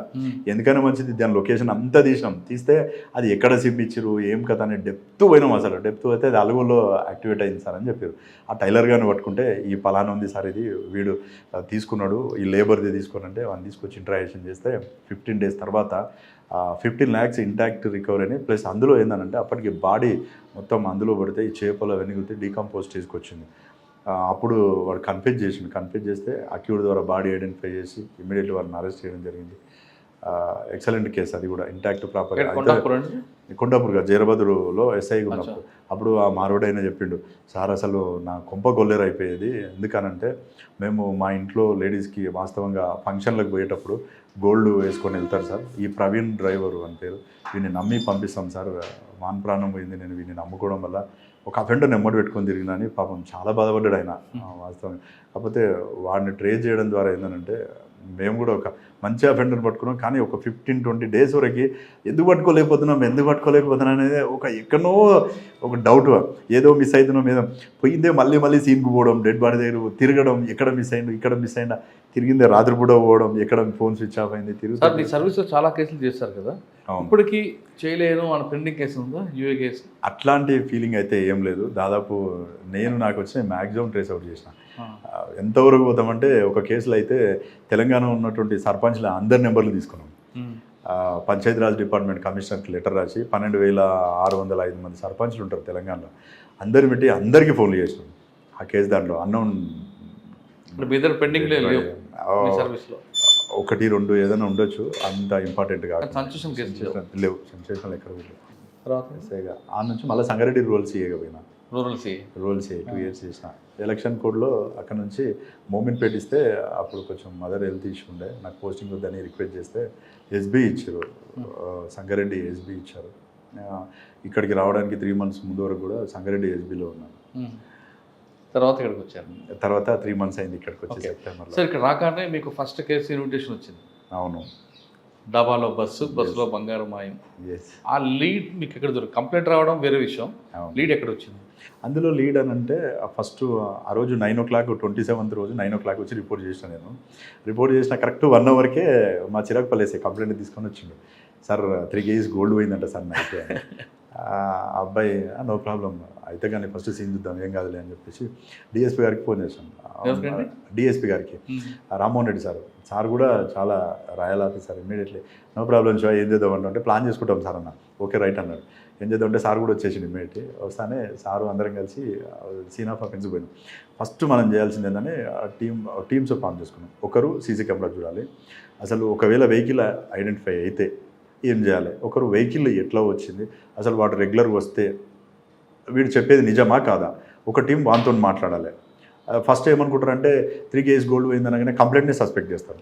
కానీ వానితో మాట్లాడితే అర్థమైపోయింది 100% జెన్యూన్ అఫెన్స్ ఇది, కాదు అని చెప్పేసి డిసైడ్ అయిపోయి సార్కి చెప్పేసినాం, సార్ ఇది ఇట్లా కాదు సార్, పక్క ఎవరు అఫెన్స్ అయ్యింది, మనం సీసీ కెమెరా చూద్దాం సార్, ఏ వెహికల్స్ వచ్చినాయి, ఏ ఓకే రైట్ అన్నాడు. కెమెరాస్లో మనం ఐడెంటిఫై చేసి ఒక 1 డే పట్టింది. ఒక బ్రీజా కార్లో వచ్చిన అఫెన్స్ అయితే కొంచెం డౌట్ అనిపించింది. ఆ వెహికల్ బస్సులోకి నుంచి దిగడం, వాడు బ్యాగ్ వేసుకొని ఫాస్ట్గా నడవడం అంతే కనిపిస్తుంది మనకి. సరే ఎటు పోతుంటూ చూస్తే వచ్చి ఒక బ్రీజా వెహికల్, అంటే కొంచెం చీకటి కదా, బ్లర్ వస్తుంది, అంత క్లారిటీ లేదు. ఆ వెహికల్ ఎటు పోయిందని చూస్తే అది టువర్డ్స్ కంకోల్ సంగారెడ్డి సైడ్ పోయింది. ఆ వెహికల్ వచ్చేటప్పుడు కూడా ఎంత అంటే ప్రతి క్లూ కూడా ఎవరీ ఇంపార్టెంట్. వాడు పోవడం డబ్బులు కట్టేటటువంటి ట్రాక్లో పోతాడు. మనకి లైన్స్ ఉంటాయి కదా, 1, 2, 3 లైన్, ఒక లైన్ ఎక్స్క్లూజివ్గా అమౌంట్ కట్టడం కోసమే ఉంటుంది, మిగతా అన్ని ఫాస్ట్ ట్యాగ్ ఉంటాయి. వాడు అమౌంట్ పే చేసుకుంటూ పోతాడు. అమౌంట్ పే చేసినానంట వెహికల్ నెంబర్ నోట్ చేయరు. మేము అన్ని సీసీ కెమెరాలు చూస్తున్నాం, వెహికల్ ఇటు నుంచి పోయింది కానీ అక్కడ క్రాస్ కాలే, ఎటు పోయింటది అనే డౌట్. మళ్ళీ నెక్స్ట్ డే ఎందుకో డౌట్ వచ్చి రూరల్ ఎస్ఐ ప్రసాద్ రావుని పంపిస్తే ప్రసాద్ పర్టికులర్ చూసి సార్ ఈ వెహికల్ క్రాస్ అయింది సార్ అన్నాడు. అయితే అక్కడ మళ్ళీ కొంచెం ఏంటంటే హైదరాబాద్ పోయింటుందని మేము ఎంతసేపు హైదరాబాద్ శంకర్పల్లి రూట్ చూస్తున్నాం. 3 days అయింది. ఇది కాదు, మనం ఎందుకైనా మంచిది నేషనల్ హైవే ఎందుకు చెక్ చేయొద్దు, ఇటు కూడా చూద్దాం ఒకసారి అని చెప్పేసి పుల్కల్ ఇప్పుడు మనకు నేషనల్ హైవే 161 నాందేడ్ హైవే ఉంది కదా, అది కూడా చెక్ చేద్దాం ప్రసాద్ అంటే ప్రసాద్ వెళ్ళిపోయింది అడిగి. ప్రసాద్ చెక్ చేసే సార్ ఈ వెహికల్ ఇక్కడ క్రాస్ అయింది సార్ పలానా టైం కన్ఫర్మ్ అయిపోయింది. అచ్చా అఫెండరు మనకు తెలిసి మహారాష్ట్ర వాళ్ళు ఉండొచ్చేమో అని చెప్పేసి ఇమ్మీడియట్లీ సార్కి చెప్తాను. 1 నిమిషం కూడా లేట్ చేయలేక అదే రోజు టక్కున బండి పిలిపించుకొని ఎవరుండే వాళ్ళ కానిస్టేబుల్ తీసుకొని నేను ప్రసాద్ ఒక టీంలో, నేను శ్రీకాంత్ ఎస్ఐ సిసిఎస్ ఒక టీము, ప్రసాద్ ఒక టీము, ప్రసాద్ 4 కానిస్టేబుల్ ఒకటి, నాయుడు అని అద్నూర్ ఎస్ఐ ఉండే అతను ఒక టీం అయిపోయి డివైడ్ చేసుకున్నాం ఏరియా. ఈ ఏరియా వరకు నువ్వు కెమెరాలు చూడాలి, ఈ ఏరియా వరకు నువ్వు కెమెరాలు చూడాలి అని చెప్పేసి అట్లా కెమెరాలు చూసుకుంటూ దాదాపు ఎక్కడ మధ్యప్రదేశ్ వరకు పోయినాం. ఎన్ని రోజులు పట్టింది? 3 days పట్టింది ఆల్మోస్ట్. సార్ మీరు మాకు ఒక లక్ ఏంటంటే మేము ముందుకు పోయే కొద్దిగా మాకు కన్ఫర్మేషన్ వచ్చే కొద్ది టోల్ గేట్స్ చెక్ చేసినాం, వెహికల్ క్రాస్ అయిందా లేదా. వాడు ఎంతో క్లెవర్ ఉన్నాడంటే ఈ రూట్లో పోడు వాడు, టోల్ గేట్లో వెహికల్ ఆపోజిట్ డైరెక్షన్ వచ్చే వెహికల్ కొట్టేసుకొని వెళ్ళిపోయాడు. సీసీ కెమెరాలు కూడా దొరకడు కొన్ని దగ్గర. ఏమనిపిస్తుంది మనం ఎంతసేపు పోయే ఈ రూటే చూస్తుంటాం, ఎక్కడైతే అట్లా మాకు ఒక 1 day టైం వేస్ట్ అయింది. అచ్చా నాయుడు ఏమనంటే సార్ ఈ రూట్లో పోలేదంటాడు. అది కాదు నాయుడు మళ్ళీ చూడు, ఎందుకని వచ్చి వాడు ఇంకో రూట్లో పోతున్నా, వెహికల్ దగ్గరికి వచ్చేసి మళ్ళీ బ్యాక్ వెళ్ళి ఈ రూట్లో వెళ్ళి రాంగ్ రూట్లో కొట్టుకొని వెళ్ళిపోయాడు. భూమి బ్యారెస్ ఉంటాయి కదా, బ్యారెస్ కొట్టుకొని వెళ్ళిపోయినాడు. అలా ఒక 3 దగ్గర చేసిండు. మరి టోల్ గేట్లో అబ్జెక్షన్ చేయలేదు. అది ఎక్కడ ఆపుతాం, ఏం చేస్తాం, వెహికల్ ఫేక్ నెంబర్. అయితే అలా పోతూ దార్ దగ్గరికి పోయిన తర్వాత వాడు ఏం చేసిండు, ఆ నెంబర్ ప్లేట్ తీసేసి ఫాస్ట్ ట్యాగ్ పెట్టిండు. సేమ్ కలర్ తెలుసు మనకు, వెహికల్ నెంబర్ తెలియదు. అచ్చా ఓకే అని చెప్పేసి ఆడికి వచ్చిన తర్వాత ఫాస్ట్ ట్యాగ్ తీస్తే ఆ డీటెయిల్స్ వెహికల్ నెంబర్ వచ్చింది. ఆ నాయుడు సార్ మేము అప్పటికి నాందేడ్ రీచ్ అయినాం. నాందేడ్లో ఉండి సిడిఆర్ ఇట్లా చేద్దాం అని మేము ప్లాన్ చేసుకుంటూ మా టీం మధ్యలో ఉంది. ఇది కన్ఫర్మ్ కావచ్చు సార్ అంటే ఇంకేం మాత్రం ఆలోచన చేద్దాం, నాయుడు చలో పోదాంపా అని చెప్పేసి డైరెక్ట్ అక్కడ నుంచి ఆడికి పోయి అక్కడ ఒక ఇన్ఫర్మేషన్ సెట్ చేసుకున్న తర్వాత మనావర్ లిమిట్స్ కొంచెం నోటోరియస్ క్రిమినల్స్ అందరూ కూడా చాలా డేంజర్ సార్, మీరు అయితే పోలేరు అని చెప్పి రాళ్ళు పోతే మీ మీద రిటాలియేషన్ ఇస్తుందని. ఆ పోలీసు ఏ మాత్రం కోఆపరేట్ చేస్తారు. ఏం చేద్దామని చెప్పేసి ఇక మనకు వెహికల్ నెంబర్ వచ్చింది, అలా కాంటాక్ట్ నెంబర్స్ అన్నీ తీసినాం. ఇక రెగ్యులర్గా సిడిఆర్ అనాలిసిస్ చేసి ముస్తాక్ అనేటటువంటి వాడి వెహికల్, అది ముస్తాక్ అహ్మద్ వాన్ వెహికల్ బ్రీజా వెహికల్లో వచ్చిండు. వాన్ నెంబర్ ఇక కంటిన్యూ పెడుతున్నాం. అదే ఆ విలేజ్లో ఉన్నంత అయితే వాడెంత హుషారంటే అఫెన్స్లోకి ఫోన్ అది తీసుకురాలేదు, ఇక్కడ వాడలేదు వాడు, అక్కడ ఆ నెంబర్ అక్కడే ఉంది అఫెన్స్ రోజు కూడా. ఏమన్నా కానీ చూద్దామని చెప్పేసి ఆ వెహికల్ నెంబర్ వీడు ఎందుకు ఉంటాడు, వీడ 2-wheeler వేసుకొని పోయి చెక్ చేసినాం. ఫస్ట్ శ్రీకాంత్ పోయిండు, ఫొటోస్ తీసుకొని వచ్చినాం, మేము గూగుల్ మ్యాప్ తీసుకున్నాం, ఆ ఇల్లు ఐడెంటిఫై చేసినాం. అదంతా ఆ లోకల్ ఇన్ఫార్మేట్ పోయిండు, సార్ అది లోపల ఉంటుంది సార్ వెహికల్ మాత్రం ఫోటో తీయలేము కానీ కన్ఫామ్ ఇల్లు తెలుసు సార్ అన్నాం. రైట్, వాడు బయటకు వచ్చిందాక వెయిట్ చేద్దామని ఒక 4-5 days వెయిట్ చేసినాం. అక్కడ లాడ్జీ తీసుకొని ఉన్నాం. ఒకరోజు వాడు సడన్గా ఏం చేసిండు, నెంబర్ ఆన్ అయింది, స్విచ్ బయటకు వస్తే ఫోన్ స్విచ్ ఆఫ్ అవుతుంది. డైరెక్ట్ ఆ మనవర్ నుంచి వాళ్ళ వీడు ఏడుకు వస్తాడు, ఇండోర్కి వచ్చినాక ఫోన్ ఆన్ అయింది. మేము మధ్యలో ఉన్నాం, ఆ నుంచి 72 kilometers.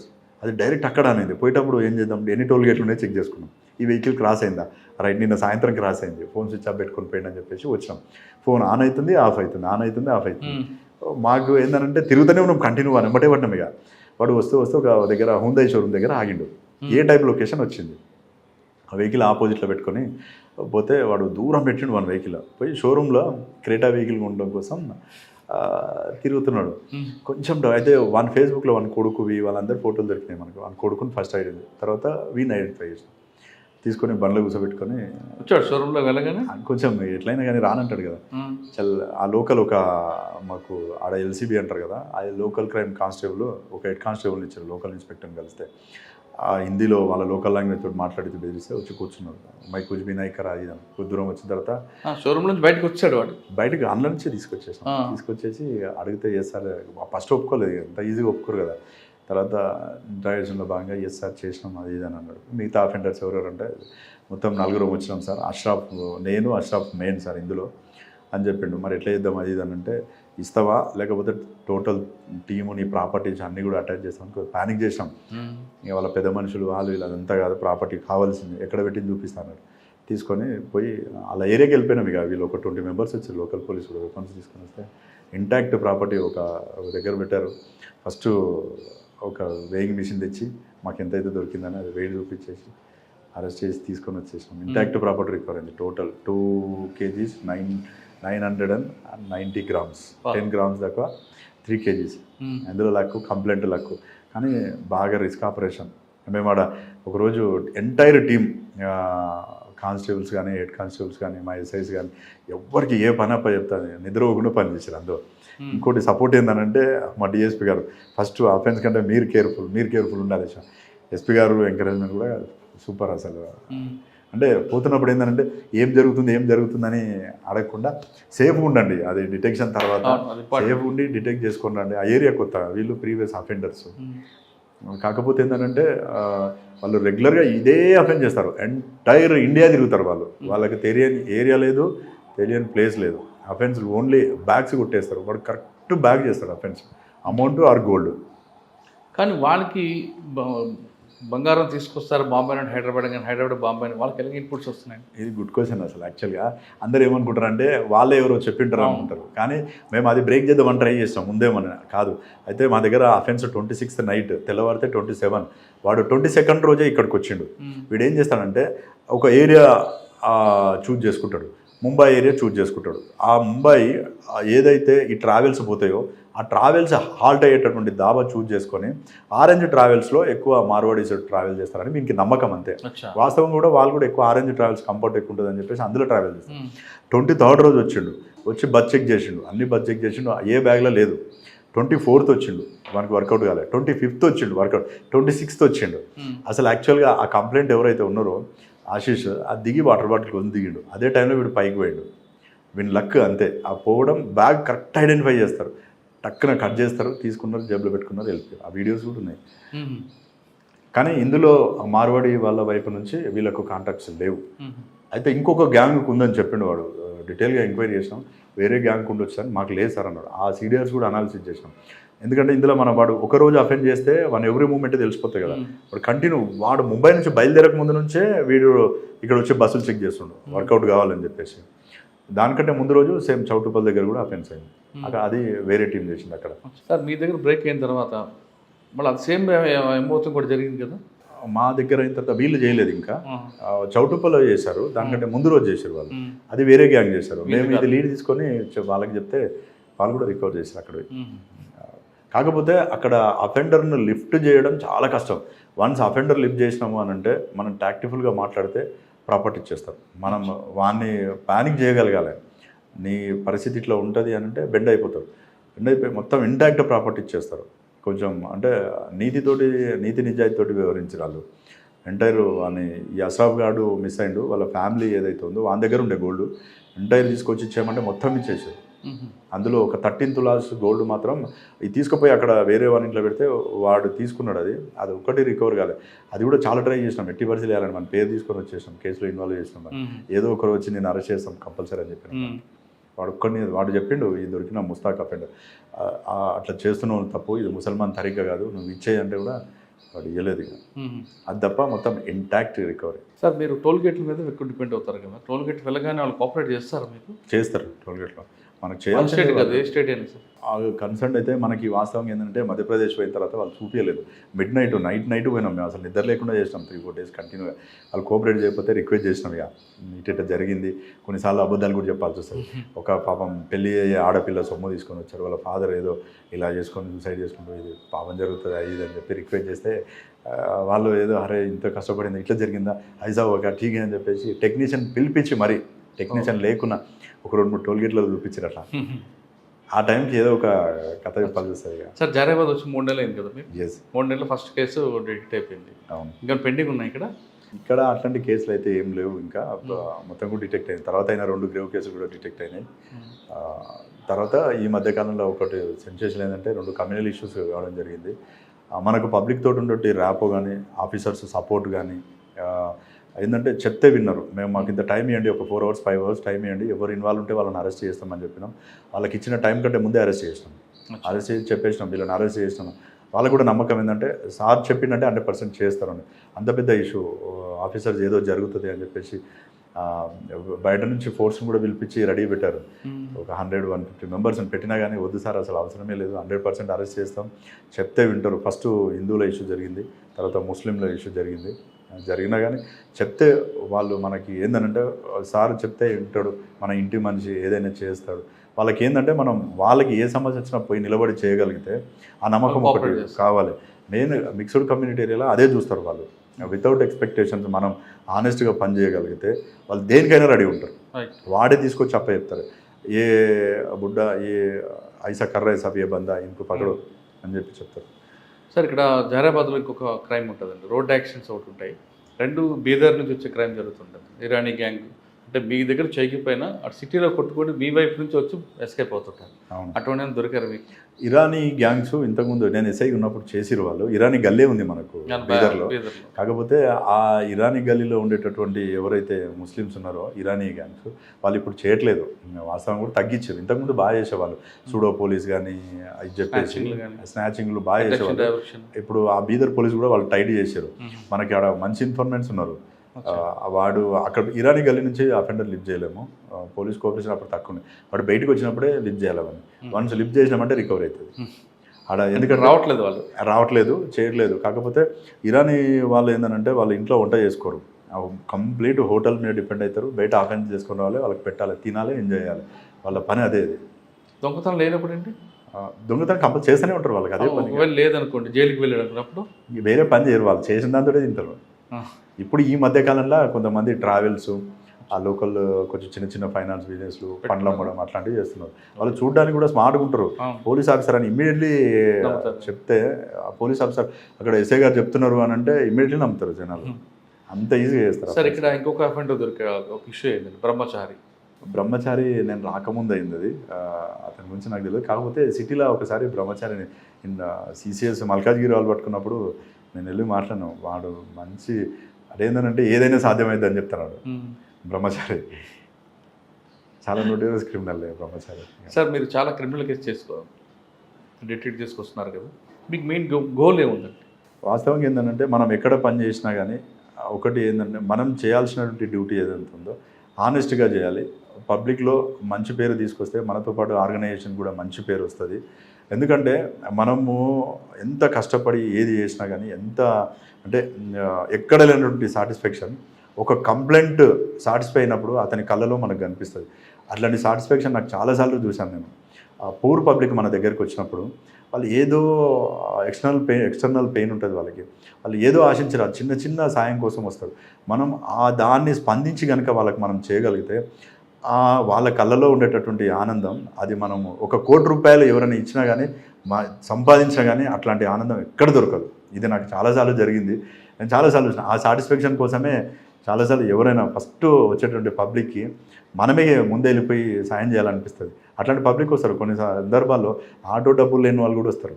డబ్బులు రిటర్న్ ఇచ్చేసి వాళ్ళు అది కంటిన్యూ ఫాలోఅప్ చేస్తాం. చిన్న అఫెన్స్ ఎగ్జాంపుల్ ఎట్లుంటుందంటే అప్పులబాద్ ఎక్కువైపోయి సూసైడ్ చేసుకొని చనిపోతారు. వాళ్ళు ఎట్లంటే వాళ్ళకి ఏదో సీఎం రిలీఫ్ ఫండ్ వస్తుందని అట్లాంటి ఆపద్ బంద్ వస్తుందని ఉంటుంది కదా, వాళ్ళని ఇక్కడికి రానియను. అసలు ఏం చేసామనంటే ఎస్ఐ అయినప్పుడు నేను ఆ బీట్ కానిస్టేబుల్ కానీ ఆ కన్సర్న్ బీపీఓకి చెప్పేసి ఆ రైటర్కి చెప్పేసి వాళ్ళ ఇంటికి నువ్వే తీసుకొని పోయి ఆ ఎఫ్ఐఆర్ కాపీ పంచనామా ఇంటికాడ ఇచ్చిరా, వాళ్ళు మళ్ళీ రావద్దు పోలీస్ స్టేషన్.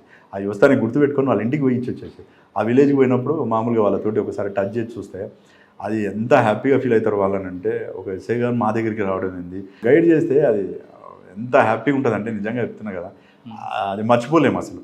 చిన్నపిల్లలు కూడా మనకి మన పేరు కాకుండా వేరే పేరు పెట్టి పిలుస్తుంటారు వాళ్ళు, అంత హ్యాపీనెస్ ఉంటుంది అది. పేద ప్రజలకు సాయం చేస్తే అందులో ఉన్న తృప్తి దానికి ధర కట్టలేదు అంటున్నారు శోభన్ గారు. మీకు దగ్గరకు వచ్చిన వాళ్ళకి మర్యాదగా మాట్లాడి వాళ్ళతో నీతిగా నిజాయితీగా పనిచేస్తే వాళ్ళు ఇచ్చే గౌరవమే మనకి కోట్లాది రూపాయల విలువైందంటూ శోభన్ గారు చెప్తున్నారు. ఒక పోలీస్ ఆఫీసర్ కావాల్సింది ఉద్యోగం కాదు, ప్యాషన్ చేసే ఉద్యోగం చాలా బెస్ట్. శోభన్ గారు సర్వీస్లోకి వచ్చిన తర్వాత ఒక కేసులో కానీ 2 కేసులు కానీ 10 కేసులు తీసుకున్నా 1-2 సార్లు రిపీట్గా చేయడం, అన్నిటికన్నా ముఖ్యంగా సహనం కోల్పోకుండా ఆ కేసు మీద కూర్చోబట్టే ఆయన దాదాపు 10 కేసుల్లో బ్రేక్ తీసుకొచ్చారు. ఇకపై కూడా అదే విధంగా చేస్తారని ఆశిద్దాం. ప్రతి పోలీస్ ఆఫీసర్ ప్రజలకు సేవ చేయాలంటే ఖచ్చితంగా నీతిగా నిజాయితీగా ఫ్యాషన్గా పనిచేస్తే అందులో ఉన్న రిజల్ట్ మీకు ఎప్పటికీ ఉంటుంది. పోలీస్ డిపార్ట్మెంట్ రండి, పేద ప్రజలకు సేవ చేయండి. ఇది శివమ్మన్ గారితో ఎక్స్క్లూజివ్ ఇంటర్వ్యూ. వచ్చే వారం మరో గెస్ట్తో మళ్ళీ కలుస్తా. అంతవరకు నమస్తే. Thank you.